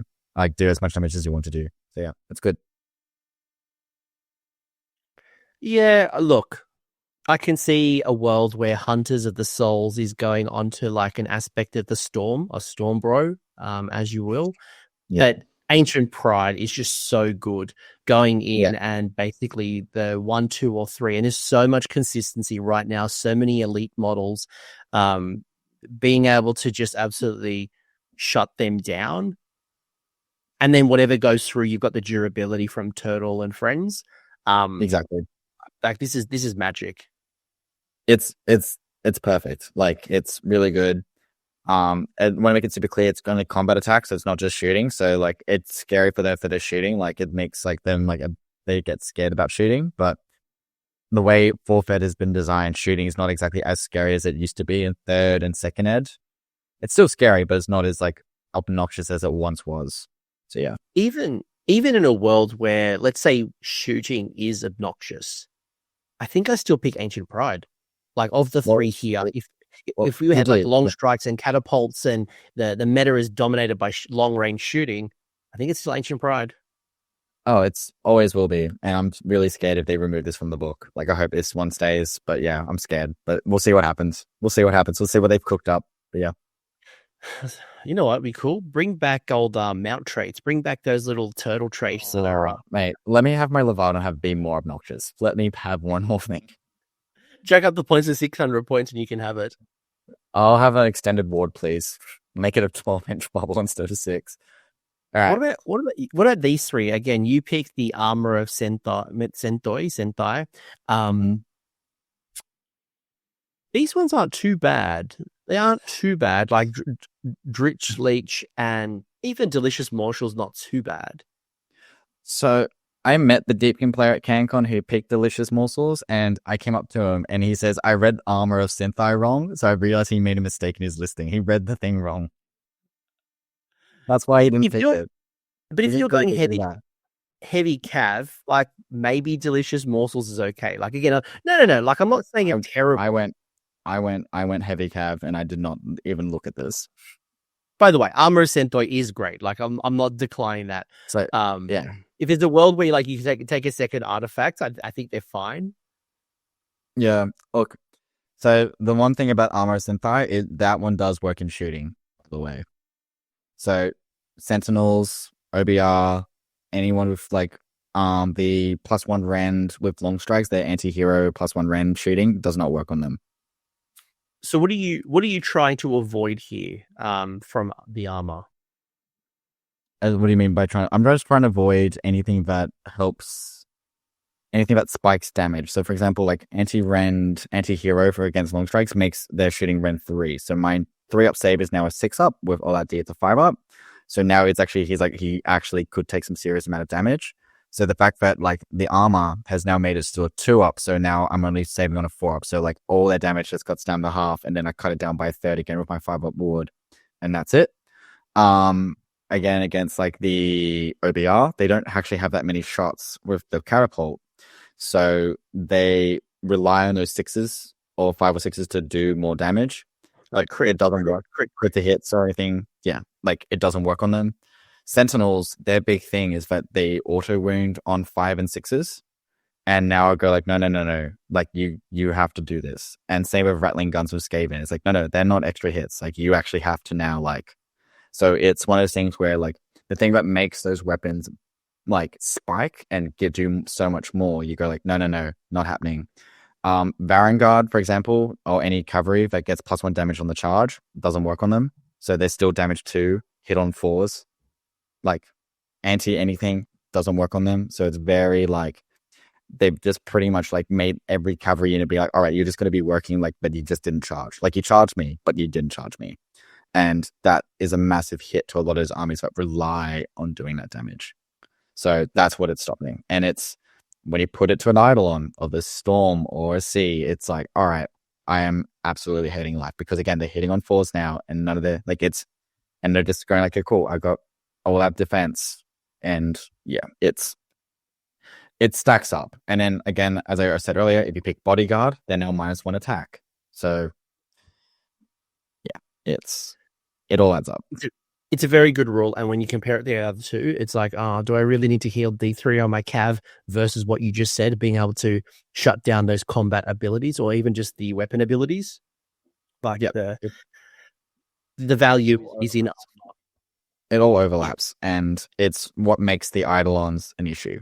If that makes sense, because it's not the Eidolons themselves; it's the loadout that makes them the issue. It's not an issue. Like it's not like it needs to be nerfed issue, but what it does is it becomes very tough when you start combining the various synergies of the book. And again, why the unit on its own is fine, but when you start adding the turtle, start adding, the tides, the boat, all of the things, like the sum of its parts just becomes so powerful. And again, it comes down to the how you make the most of it rather than this is a strong war scroll. Yep. You talked a little bit about your CanCon Call to Glory list having no wizards, but then you've also referred to one of your upcoming lists that you are tapping into it. So, anything you want to comment from like a spell lore perspective? Because there's some decent things, Pressure of the Deep, really like that. Steed of Tides, really like that. Arcane Corrosion can be helpful. Yeah, so there's another spell lore that we got to talk about because he's in a lot of lists. It is the C one. I pretty much say he's part of the spell lore because if you're doing magic, you take a C generally. His spell is really good as well, so we'll discuss with him a little bit later. But this spell lore is Discuss it now. Add it now. All right, so pretty much he has a casting value of 8. So yes, it's a very high. Select enemy units within 12, -1 save to combat attacks. Which is really good on your go turn. So turn 2 and turn 3, it makes everything seem way scarier. So it makes the eels run 2 and so forth. So it makes the DPS damage for the army just skyrocket. Yes, it's a casting value of 8, but he has innate +1 to cast. So casting value of 7, which is the average roll. Put him near arcane, get another +1 to cast. So now you need a roll of 6, and your opponent starts panicking. The one thing though that I would really like to say is Steed of Tides should never be used as an offensive spell. You use this as not a defensive, you use this as defensive and also denying. So let's just say someone's like, I'm going to pick Seize the Center. And you go, all right, cool. I'm going to teleport my turtle now and put it in the middle. Good luck. Or I'm going to put the Stormbow in the middle. Good luck. Like the two hard things to kill, like go crazy. And telling your opponent being like, yeah, like you can come in if you want, but like I'm not gonna do that. Oh, I'm gonna do take the flanks. All right, here's a turtle now. It's very much used to deny because no one wants to go into a turtle unless they can do the damage. So again, I'll talk about one game against Stormcast with Prosecutor spam, and he pretty much picked Caesar Center, and I said like, cool, if you want to go Caesar Center, put your whole army in the middle, go nuts. But I also saw that my 3 eels, like my eels on the flanks, were actually quite vulnerable for his prosecutors. So what I did I teleported my turtle to go help them and screen them out and be like, cool, if you want to come into these guys, you have to be in combat with the turtle. And my opponent immediately just completely aborted that, like just was like, cool, I'm not doing that. Like that's not happening. And then he won Prio again, and he's like, was in a position to kill my 6 eels. So I was like, all right, cool. I'm going to teleport them now, and they're going to be with the turtle. So like, he was just like, all right, I actually can't get to you and you're going to get to me. We're going to call it there. And I was like, yep, cool. Like, that's fine. But it was one of those things where like it's very much not supposed to be used as an attacking thing. It's supposed to be used to be like, no, you're not going to do what you want to do. I'm going to do what I want to do. Arcane Corrosion, I think is actually a really good one. So, if you don't have the boats in the right position, -1 is pretty much, subtract 1 from rend is pretty much pseudo +1 save.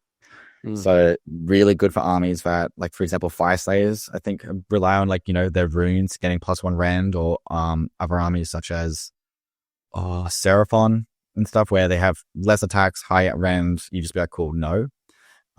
It's really good, again, as a defensive thing. So again, these first two that we're talking about are very defensive. The only offensive ones is the C1 and Pressure of the Deep. Now, the issue that I have with Pressure of the Deep is that we're in a current meta of elite armies, except for Gits and maybe a couple others. And it's range 18, which is nice. The other issue that I have with, the subtract 1 from rend and -1 save is that they're short range 12 inches. So what you have to do is have the sea bro to teleport to get into the position, and then he's in a vulnerable situation. And that's my kind of issue with the spell, is that with the magic is that it's very short range when Deepkin are very fast, where we should have 18 on all our spells because we're going to get there anyways. 12 inches we're probably already there because we're all movement 14. That's my thinking about it all. So yeah, that's my thing. You would definitely see everyone uses Steed of Tides. I think every single Deepkin player pretty much only knows that one. Arcane Corrosion is cool. It has its place. Pressure of the Deep will never be used unless it's Gits, and we can't actually clear out all the Gits. So that's it, really. Yeah, and if you're playing against a horde, but even then, you're playing 40. you're playing like a big block, there's not a lot of 40 blocks anymore. Flesh Eater Ghouls probably like if you're playing against those 40 ghouls, that actually might come up really useful. Actually, in fact, that's probably their number one use case right now, because you are seeing a lot of crypt ghouls in Flesh Eater Courts. Boom, pressure that's deep. That's it though. But the other thing as well is that the ghouls are a 6-up save, so like they, for our tail attacks and other abilities, we actually do so much damage against them that we just would generally wipe them. Yeah, that makes sense. Like I have gone up against 40 ghouls and I threw in Stormbro and 3 eels and I killed all but 3. So like it's because of the mortal damage plus shooting from the Leviathan and everything, like it all added up, and I was just like, cool, you don't have that much, and I didn't even use magic, so it's nice. It's just like a cool case. I would mainly use it for gits because they have 5-up save generally. So picking up my gits, man. Like, chill out. It's just one of those things where like, yeah. Sorry. But I've got two catapults coming for you. Don't worry about it. That's fine. I'm gonna teleport and kill them. Anyways, yeah. So that's it's like a decent spell lore, but you're only gonna use 2 or 3 spells out of the 4. But again, like we don't have that much +1 to cast. Yes, they're very low casting, but yeah. However, though, I do think our Steed Tides is quite low. Like casting value 6 for a free teleport is quite low when you think about. And even because with the Seabro having innate +1, he just needs a 5 on his turn, and then a 6 on the counter turn, plus maybe having Arcane 5 again. Like it's Place of Power, by the way, for anyone who's wondering what Arcane. He keeps talking about Arcane. Liam and I have been playing this since first edition. He's still in Arcane Place of Power. Thank you. Arcane. It's fun. It's Arcane with an extra step. But it is. But Tsunami of Terror as well, great War Scroll spell, is a little hard though, giving casting value of 8, especially if you're thinking about this from like a magical intervention point of view. But you got magical intervention now. I don't think that's the only one that you do is Steed of Tides, and that's it. And maybe if you have a place of power. Maybe if you have a place of power and like you're feeling risky, like you're feeling lucky. If it's their turn though, they're probably just going to pick their damage output. But I know what you mean. I do know what you're on about. But it's more I would either use Arcane Corrosion or Steed of Tides for a magic intervention because they're way more defensive. While the Tsunami of Terror is a offensive spell in a way. But yeah. Or a manifestation. Yeah. Well, there's only like 2 or 3 spell laws that we would pick out of that, and that's generally Primal, Conspine, and maybe Twilight. I'm emphasizing maybe. And maybe Morbid, but I think Morbid is just doesn't exactly gel well with us because it's too slow compared to our speed. All right, really quickly, what's the use case for taking Primal as a IDK player? Life Swarm. It's healing us to make us even more tanky. So yeah, because like it's that and Ravages. That's it really. It's the only 2 reasons why I would use it. I've been tapping a little bit into Burning Head as well, just get some shooting attacks as well, which has been helpful. But yeah, like Life Swarm for me and the Gnashing Jaws are great. You mentioned Cronspine. What's the Cronspine bringing to IDK? I use Cronspine and List to be like, do not cast a manifestation because I will get to you because of the 3d6 charge. It's just a pin thing. It's just like, don't put one down because I get more gain out of it than you do. So yeah, it's just my kind of like, do not do this or else this will happen. And then Morbid's nice because of the -1 save on the Purple Sun, but the issue is that it's too slow. While the Cronspine's movement 10 compared to the rest of the army, which is movement 14 and 10, so it actually can keep up, while a lot of the other ones are very slow. So we need to have manifestations that catch up to us, which is part of my wish list, where if they do give us manifestations, I really do hope they give us ones that can actually keep up with us. So yeah, maybe let us summon a Kraken. That'll be fun. So yeah. All right. I'm not letting you go without it. Okay, so so this was from Rink Rat. What type of manifestation beyond just speed? What would you like to see in IDK? Something that slows down your opponent, like maybe like some seaweed, like barricade wall thing, like similar to like what we see in Flesh Eater Courts with their barricade, where they can like summon it onto their thing and be like, cool, you're slowed down now because you're near like this coral reef thing. would be kind of cool. Like something where like it debuffs the opponent more. So like shackles or anything, like it's our own version, but like seaweed kind of coral thing. Maybe something similar to like gnashing jaws, but it's like a swarm of fish. I don't know. I'm just thinking of like other ones, and maybe something that like something similar to like the Dais from Stormcast, that you put your wizard on top to make him move faster to keep up with everything. So like it would be kind of cool to have something for like the Tidecaster to like come on and just be like moving Like with a the wave. army, like a wave or something like that. Like it's like we don't exactly need offensive laws or like offensive manifestations. We need more debuffing, if that makes sense. Because Deepkin, I think would really suit the playstyle more if they control. Deepkin is like, I don't want to use magic terms, but I want to say like they are very like offensive, like very like, you know, attack, but they need something to be more like defensive and be like, cool, like we're going to slow you down just so we can get to our thing. Like we've seen it with the Doors of Cain lore, where they have the -1 wound Heart of Cain, and then they have the blades, which is again like a debuff. Like it's like cool, -1 save, or you ignore cover or something like that. And then the only thing that's like offensive is like the snake, and that's literally it. While like we can have something kind of similar to like maybe have one offensive but two debuff ones, and that's kind of like what I want.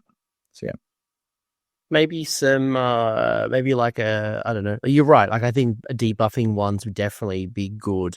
I don't know. Maybe some like ninja star, like starfish that you look. I don't know. Like it slings out a bunch of shooting attacks. I don't know. Like I like the crab. tide. Just a ninja crab. Just throwing in things. Whatever's a man. Crab throwing starfish. Whatever. Like more creatures. I think we're on the same page here. Yeah. You know it'd be really cool. All right, you mentioned the IDK, the Daughters of Cain snake. What about like a water elemental, like some type of water creature that just like punches you in the face, like an That's what I want. Avatar? I just want something like that, like just like maybe like that can be the Kraken. Like it's just like a baby Kraken, just like a cool baby Kraken, but just turns up, gets summoned, and goes. Big like, tentacle just comes slaps you in the face. Yeah, like even like maybe like tentacles that are similar to like shackles, where they come out and it's like if you get near it, it'll hit you. So like I don't know, something cool like that. They got the cool thing about Deepkin is they can do so much with the under the water theme because the ocean is so vast. So yeah, and you see those creatures, man, and they are scary as like when you start going into the depths of the sea, those creatures are messed up, man. And I think one thing I'd love if Games Workshop's listening to this, hi guys, please stop giving me more elves. If I'm a IDK player, I'm coming because I want the sea creatures. I want the squids. I want the lobsters, the crabs, the fish. Like, give me all of the monsters, all of the things, man. Give me some dolphins. Give me some like whatever. Mess me up with all of the things out there.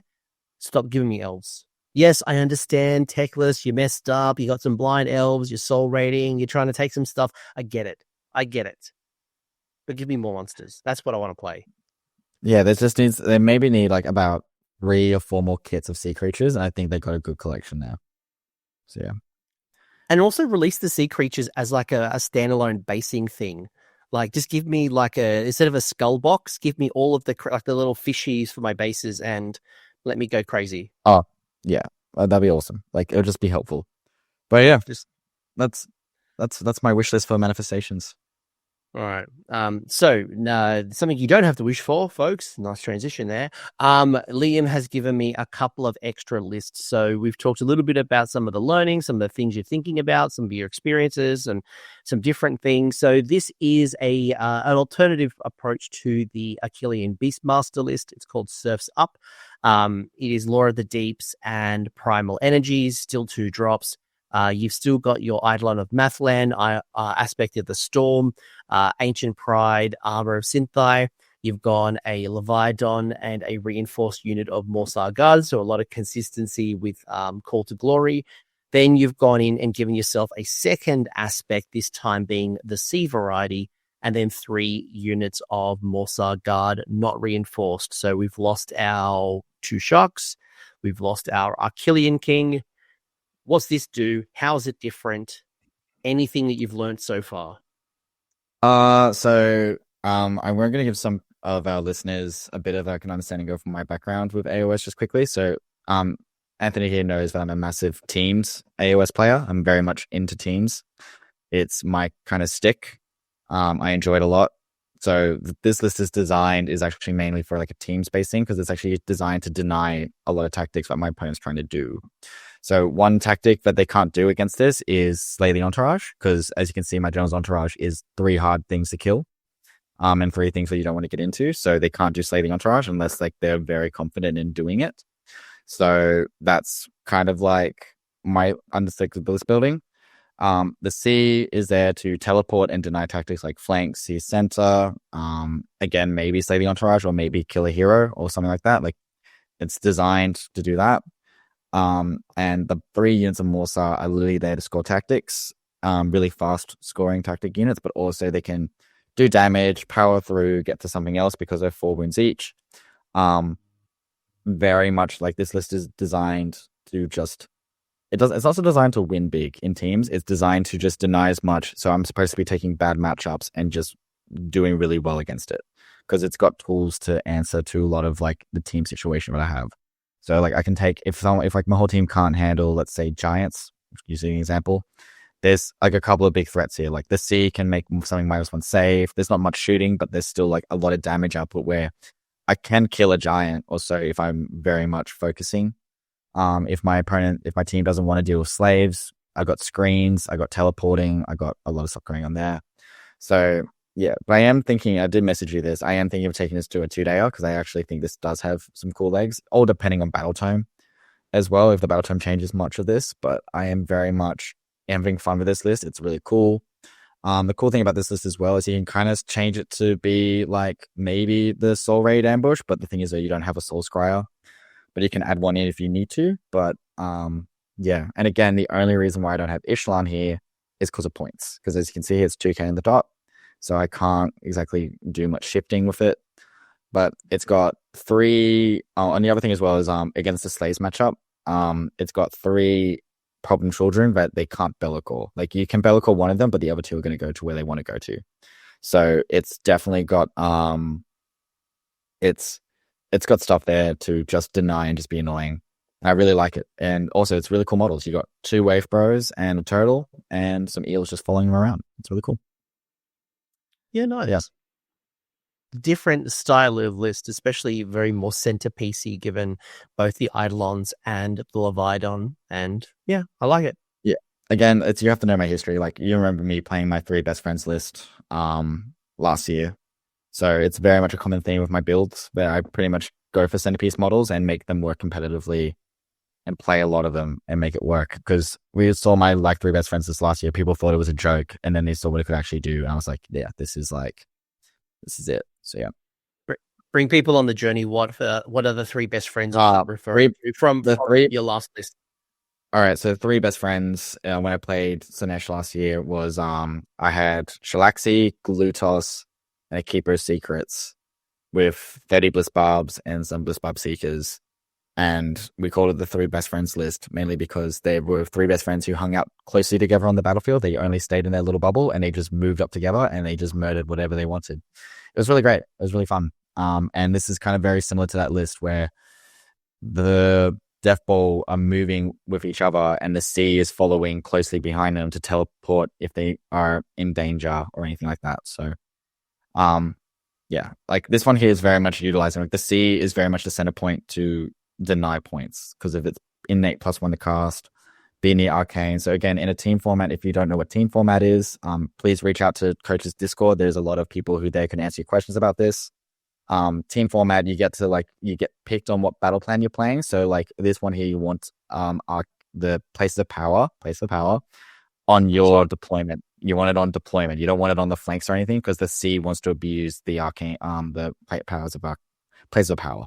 So yeah, it's very much a very good teams list on denying stuff, because again, it has the DPS damage, so it can do a lot of damage, because Storm giving +1 to wound on everything.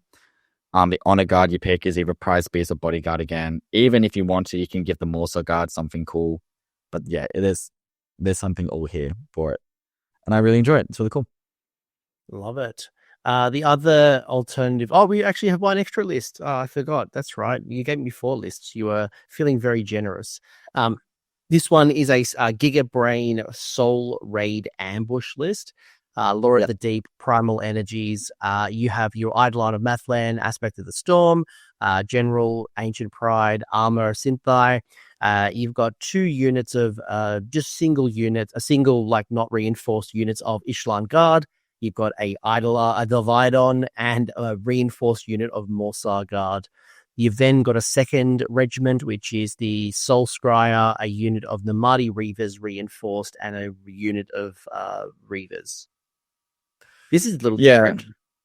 This is very different. So this list has pretty much got, like, again, 3 Hannas. You got Storm, Leviathan, and Morsar. The issue with this list is it does bleed out a little bit of, like, Slay the Entourage and some other tactics, but that's okay. Because what this list is designed to do is have board presence. Because, the Soul Scryer can come out 9 away, and then drop something down 7 away, so the Reavers become really scary.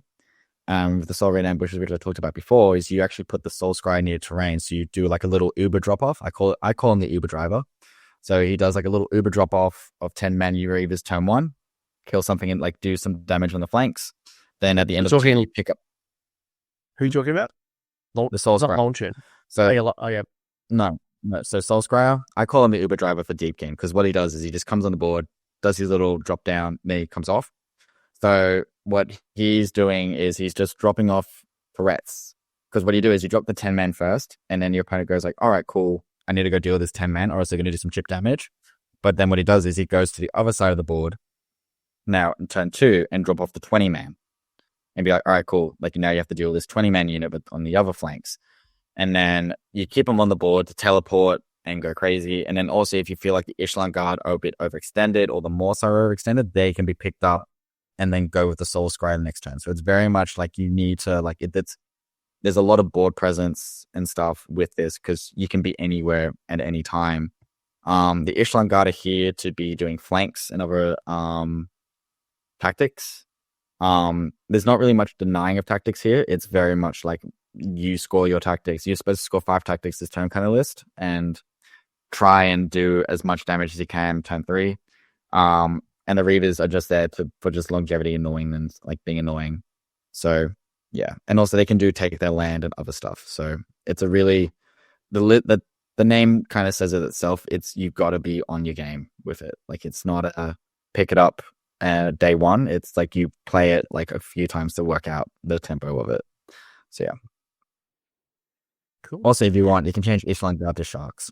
Do what you want. I was gonna ask you why you've gone Guard over Sharks. Is it all the same points? They're literally the same points. So the thinking is because you want to put the boats near the flanks. So what you can do is put the Ishlan Guard there, so they're +1 save and a 3-up -1 attack. So they are quite tanky on the flanks. So if someone's trying to do flanks as well, you can kind of stop their way. But that's the only reason why I did it. You can swap it depending on your flavor if you don't want to paint any more eels. But you can do Sharks. It's just more of that for flanks and stuff. I went that route. So yeah. Makes sense to me. And the cool thing as well is you've given me a Narmarti list. This is 4 drops, so you're going to be taking advantage of multiple of those Honor Guard rules. I forgot to put spells in, but we can talk about that you can. Let's just say we've done NA because it's just open to whatever you pick. Pick whatever one you want to do. It's just your medication. It's just primal again. It's amazing. It's down now. Cool. And then the normal spell law. Yeah. Anyway. Yeah. Anyways. Cool. Law of the Deep. Let's go. So you got 4 drops. It's again, pick and choose your flavor of manifestation law. It is Soul Raid Ambushes. General's Reg is Aspect of the Storm. Again, rinse and repeat. Ancient Pride, Armor of Synthai. You've also got your Leviathan, and you've got a Soul Render. You then have Regiment 1, which is the Soul Scryer, a reinforced unit of Thralls, and a unreinforced unit of Thralls. You then have Regiment 2, which is the Tidecaster, more Thralls reinforced, and then finally Regiment 4 is the Achillean Thrall Master all by himself. Yep. This is a fun one. How's this list work? How's this list work considering we've not trashed, but like we're not very excited about Narmarti units, especially the Thrall variety, for the last 2 hours? Okay, so the thing is though, is you have to paint this many thralls to make this list work. So that is that's the big issue with this list. White contrast, done. Yeah, you have to paint this. So good luck. There is 70 thralls in this list. So the thinking behind this is that the Soul Scryers, again, so the deep striking unit is the Soul Scryer and the thralls. And what you do is again with Soul Road ambushes is again you do the Uber drop off on a 10-man, and they can do a 7-inch charge, or force your opponent to redeploy and just be annoying, and then you can come back off and then do the thrall. So like, I would kind of call this as like pseudo resurrection. So even if like 1 man of 20 men dies, like on the board already, you have 20 on the side ready to come back 7 away. It's like pseudo like resurrection. The Thrall Master is there to make them somewhat durable because he has a -1 wound bubble when you pick an ability to do with thralls. So the whole idea is it's kind of like a castle of like you put the thralls in front of the Leviathan, who then has the Thrall Master behind with the Soul Render, and it's thralls with a 5-up ward +1 to wound from the storm. It's a very much like, again, like a death ball, but just more bodies to do it. And you have to be using chokeholds a lot with this, like with the ships and other terrain feature to get the most out of this. The issue that I have with this list is very slow. Very slow. You do have to rely on the run and charge 10-10-2 to just get to things. But again, it's actually just like thralls, if you make them tanky, because as we talked about before, Deepkin can be deceptively tanky thanks to Leviathan. So you can make this very much just bodies similar to like pseudo zombies in a way, like just like when Soulblight said it was worse, like zombies did so much damage but they were also really hard to kill. This is kind of like a pseudo version of that, but you have to paint this many bodies, and I wish you all the best of luck. So yeah, I do have this many thralls. I think I'm actually need to just get 20 more because I've been buying the Vanguard boxes to start my army because it's good value of a box that I get starter set, because you get sharks, which we talked about. Great, love sharks. We get 10 thralls, cool, and we get as many eels. Like, we get 3 eels and a soul render. Like, it's a decent box. So if you bought 4 or 5 of these, you're pretty much on your way to run most of these lists that I've just shared. So yeah, it's a really cool list. It's just one of those things where I think I've had a couple of people that I know have played something similar, like they're similar to this, but they ran Sea instead of Storm. And I went Storm because I think +1 to wound for the thralls just makes them a little bit scarier. Because 3/3s, Ren 1, 2 damage against monsters is nice. So yeah, it's good. I wouldn't mind seeing these go down slightly in points. If they were at like 90 points or 80 points, I think you definitely see more thralls. Give it 6 months. Give it 6 months. Yeah, I look at it like 100 points for 10 idiots. You know, like the weapon profile's fine. If you go against monsters, incredible. Assuming you get to pick that fight to begin with, because they'll die to a stiff breeze if they get to fight into them first. So we didn't talk about this, but there is a way to fight first in this army, and it's thanks to the Stormborough. So Stormborough has a 3-up fight last against heroes, and it doesn't say infantry or monster hero, so it can be any hero. So if there's a monster hero that charges you, you can counter charge with Stormborough, 3-up fight last, and then the thralls get to hit. The problem I have with that, though, Liam, is that that's a big investment to support thralls. So if you're willing to really build around it, like I'm talking like just thralls in general without the support, because obviously you add the Leviathan, they're more tanky. You add the Aspect Eye Storm, you get when you play just for 100 points for 100 wounds, sorry, for 10 wounds, 100 wounds, you'd love that. 10 wounds, 100 points. And its only ability is going into a monster. Like, I agree. No, I 100% agree. So like, it's like, yeah, I agree. That's the issue that I have with thralls, is that you have to build a list like this, where you have to build around it to make them worth it. Like the fact that I have to pay 480 points for a 5-up ward to make them durable, and then pay another 320 for a +1 to wound against them, like that's 800 points investment. Plus now I need a Thrall Master, which is like, what? Can we just quickly go back? I think it's like 100 points for the Thrall Master. 120. No, 120 right now. 120 for the Thrall Master to make them again a bit more durable. Then you need like a Tidecaster, which again has a ritual to make them not be weak against shooting. That's another 120 points, 150 points. So you are investing almost like 1,000 points to make them work. And it's why I have issues with it. But for all the Narmarti friends, I did write you a list. But the thing is, you have to paint that list. And I wish you all the best of luck. But yeah, I'm telling everyone this right now. Like, do not just go off and be able to like play this, like practice this, like kind of like list before you invest painting that and like grabbing that many thralls. But it's the only thralls list that I can think on paper, like in theory, that I think this would actually like make them work. But again, they should be cheaper. And yeah, Dog agrees. I agree, Doggo. I agree. Make them cheaper, or rewrite the war scroll. Liam, I'm going to ask you a couple of burning questions, and then you can go give the Doggo belly scratch. Definitely dissolves one. He needs a walk, that's for sure. So yeah, let's go. All right. Rapid fire questions and answers because the dog has to go for a walk. By the way, what's the dog's name? Sora. He's named after, if anyone here knows Kingdom Hearts, he's named after the character from that. So any video game fans, he's named after a video game character.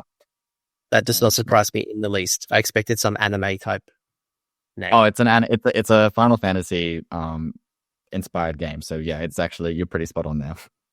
And by the way, I'm not slagging anime folks. I just know Liam, and I know Liam very well. So it's fine. All right.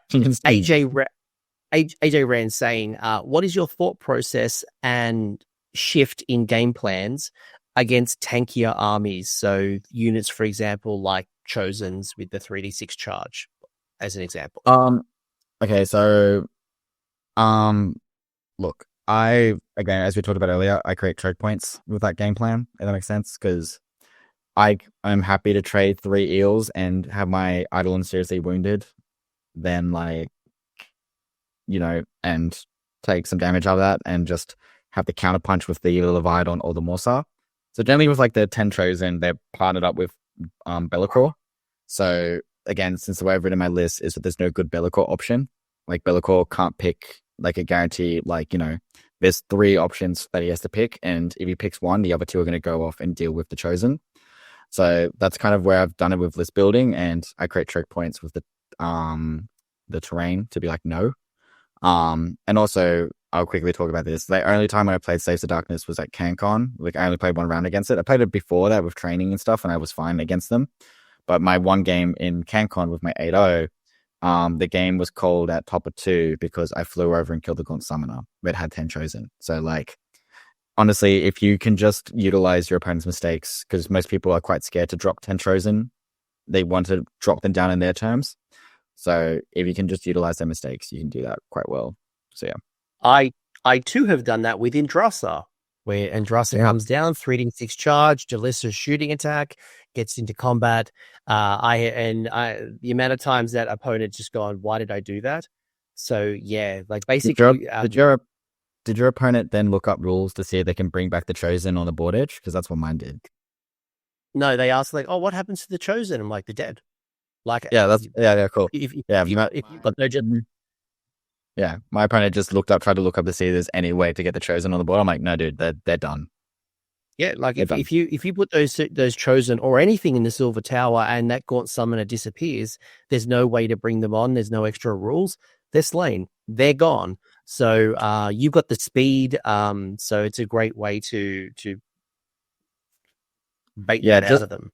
Like I think the game plan, to answer it in a better term, is play defensively to the point where they don't want to go into you straight away and they have to wait it out, and then use your speed to capitalize on that. So yeah, that's probably the best way I can answer it. So yeah, cool. Hungry Panda saying, what do you think needs to be done for our foot heroes and lesser taken units to make them more appealing choice? And do you think the Achillean King is as bad as everyone makes it out in this edition? All right, Kingbo is definitely not as good as. They're just bros to me. I should not be using that generic term because as an Aussie, we even call everyone bro, no matter what your gender is. I want to make that super clear. Deepkin is a very much like a gender neutral army because you can, there's some female eels and stuff there. Female eel riders, but I should realize that. But anyways, The king is definitely not as good as he used to be, and I think he is paying the tax for what he used to do. I definitely could see that in the artifacts that they've written, that none of the artifacts are very much designed for the king. They definitely learned their lesson from last edition. So he's paying the tax for that. I would really like them to bring back maybe one of those artifacts just to bring him back to his glory days. Because I think that was actually kind of funny of how many attacks he did get for when he was surrounded. I thought that was really cool. I think he's fine for his points, by the way. I think 160 is a nice unlocking Achillean piece. Like, he's there to unlock Achillean units and just do, as I called him, Mr. Side Quest. So he's having a great time just looking at terrain pieces. He's doing like a nice scenic tour around the battlefield, picking flanks, doing take their land, etc. Or attack on two fronts. So the other foot heroes like Drollmaster, overcosted, Tidecaster, overcosted.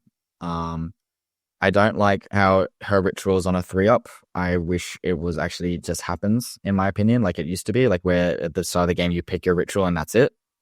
I think that was in second edition where she could just pick and that was it. I don't really like rolling for unnecessary things. Soulscry I actually think is fine. We see the Soulscry a lot, which is fine.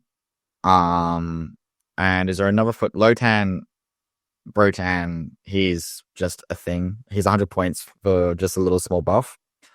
As we just said earlier, thralls need to go down in points, and I think there needs to be a way to buff wounding in shooting, for the Reavers to be more viable, in my opinion. I think the Storm should maybe change to both shooting and melee, but I think that'll make the Storm go up in points, but I'm happy to pay that tax to make the Reavers better. So yeah. You know, you could almost do, you could make the Tidecaster a priest and treat it like King Broad, where it's got one prayer but has 3 abilities. So when you hit that 3 or that 4 or whatever it is, then you hit the Creeping Mist, the Surging Stream, or the Spiteful Riptide. Yeah, but the issue as well is that she's already a spellcaster, so she can't be both a wizard and a priest. Well, she can. You just got to choose which one. Yeah, this brings back me to the old times when they did Arcane Tome and they had to stop giving it to priest, because I remember running Arcane Tome with the Slaughter Queen and it was just the most broken thing ever. But I think my point, Liam, my point is, like, on a 3-up, you do the thing, but on a 1 or a 2, it does nothing. At least as a priest, the feel bad is like, okay, I'll roll a 2, I'll save it up for the next turn.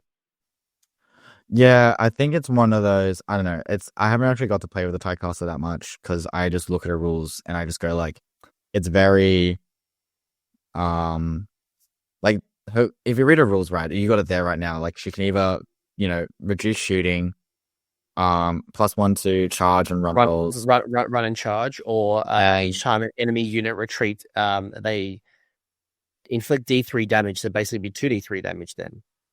Yeah, it's like the D3 damage retreat will never happen.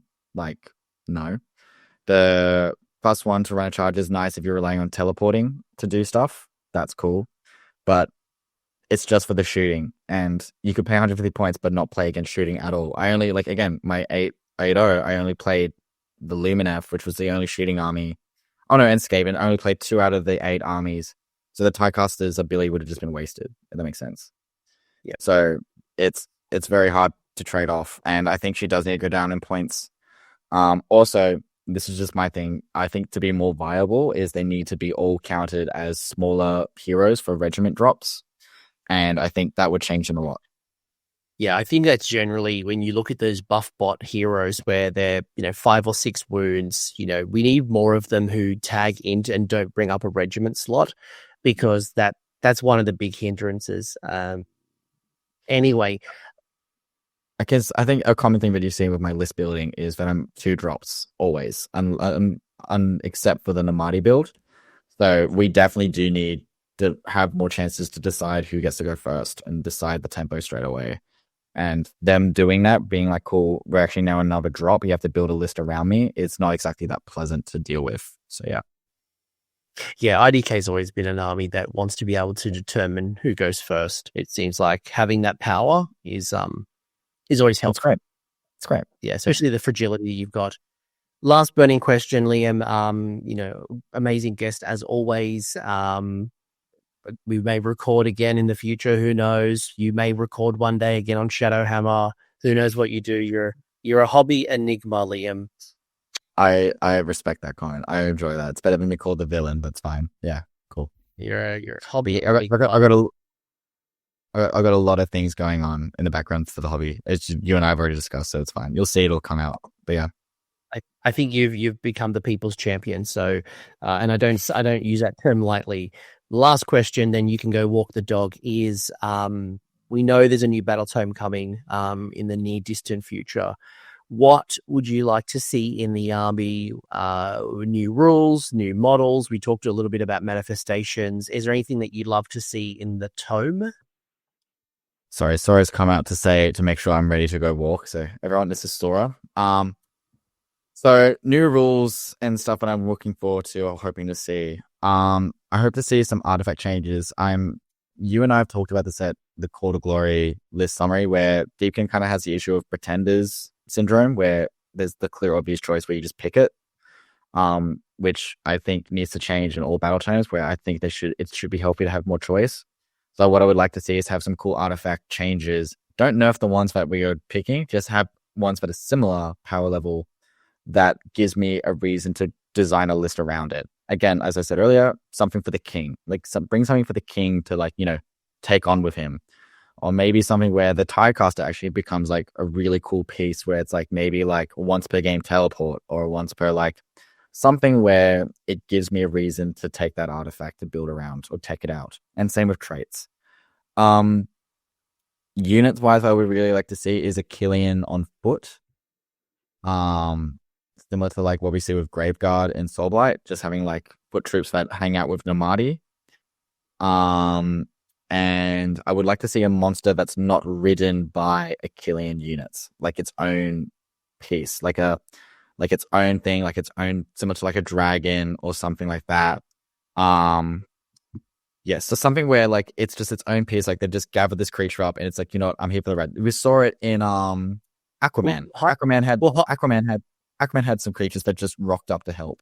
Well, High Elves, for example, have just in Old World just gotten back the Merworm, which was a sea-based dragony lizard, and I would love that type of thing to return. It's a shame that High Elves got it, but I hear you. You look at, and I'm conscious that your dog's looking. I know that look from the dog. No. He's honestly fine. We usually walk a little bit later because it's a lot cooler for him. Because look at that coat. How can you Yeah, he does not walk in the heat at all. Yeah, I go crazy with my dog at the moment, just brushing, making sure that you get the thinnest coat possible for this Australian heat.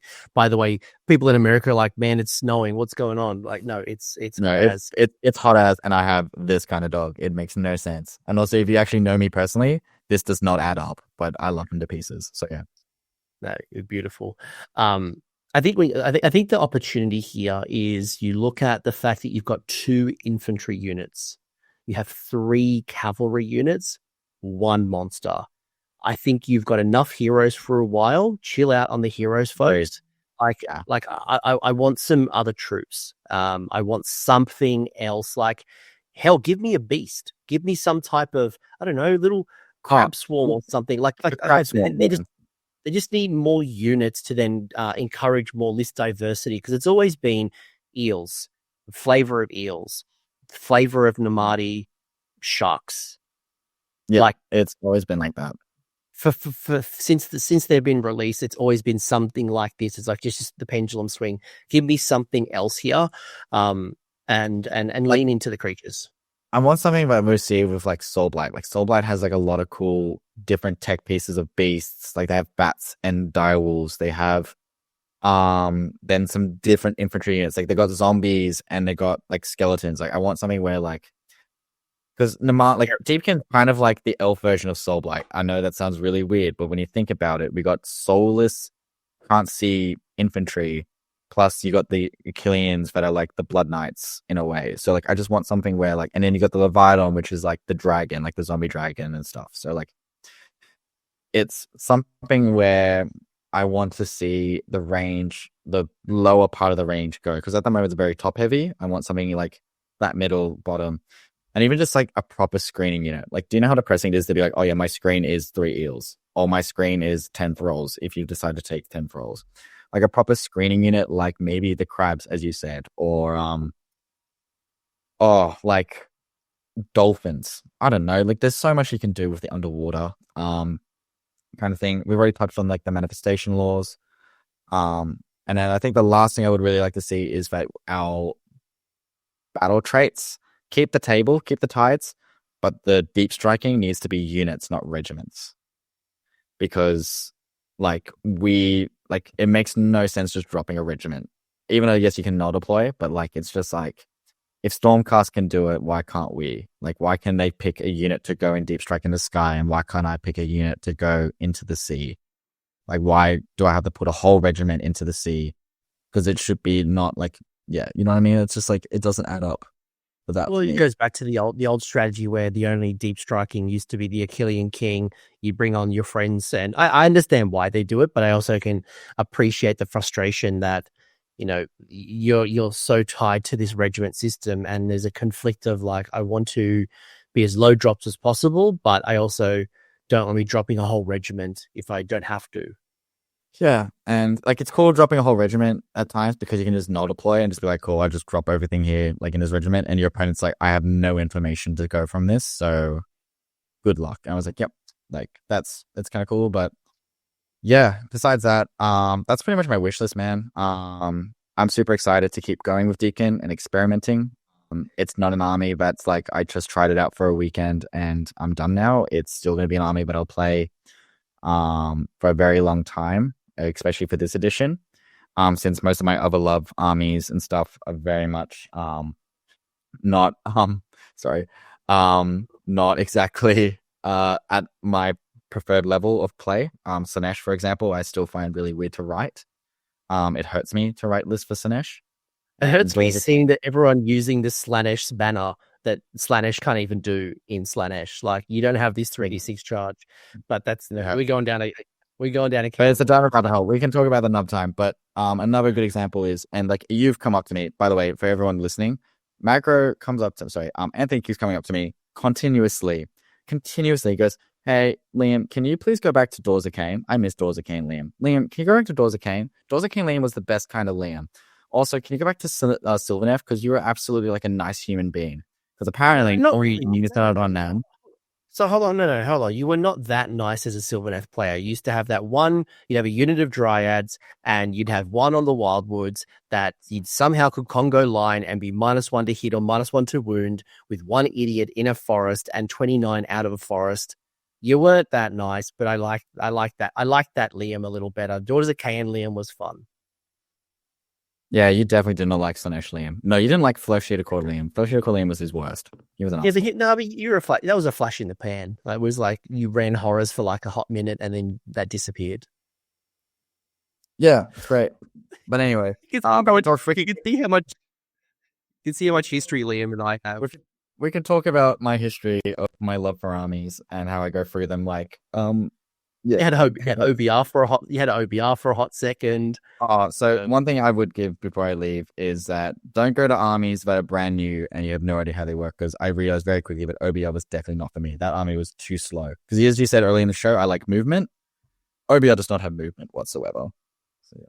That was hilarious. The last thing I will say, Liam, and just to reinforce some things, is you look at the lore of the Deepkin and, the elves are precious. Like those souls are super precious. So if I was some type of like undersea warlord, I'd be using all of the sea creatures and getting them onto the land. And, exactly.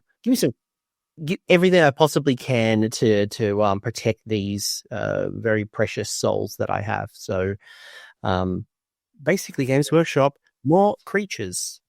Also, just quickly before we leave, can they just make Volturnus viable? That's all I want. That's also something I want. I just want to have 2 kings on the table. That's fine. But anyways, enough of that. I can go on about this on my wish list all day, all night. But as we can see here, I have a white cloud that wants attention. So if you want to keep talking about this, come to Discord. Liam's there. I'm there. Deepkin players are there. Let's talk more. Liam, thank you for sharing more about your 8-0 CanCon Call to Glory performance. Congratulations. Certainly one of the biggest performance for IDK across the world in 4th edition so far. Hopefully this has inspired people to pick up some toys, give them a spin. If you haven't played IDK for a while, now is a really good time. Hopefully Liam's shared some tactics, some ideas, and some strategies to help you make the most of it. And again, as always, Discord, plenty more folks like you talking and strategizing around everything of the deep. All right, let's drop off, go walk your dog, and I'll chat to you all again soon. Bye. Peace, guys. Thanks for hanging around until the end. I hope you enjoyed that video and you walked away with a few new ideas. Now, if you did, I would love it if you pressed like on the video, as well as left me a comment with your thoughts. The conversation will continue over on Discord, and the link is down below in the episode description. I also want to give a massive shout out to the AoS Coach patrons and YouTube members who are supporting the channel and the growth that you're seeing here. So cheers, you are all bloody legends. And until next time, don't roll a 1-1 on a spellcast.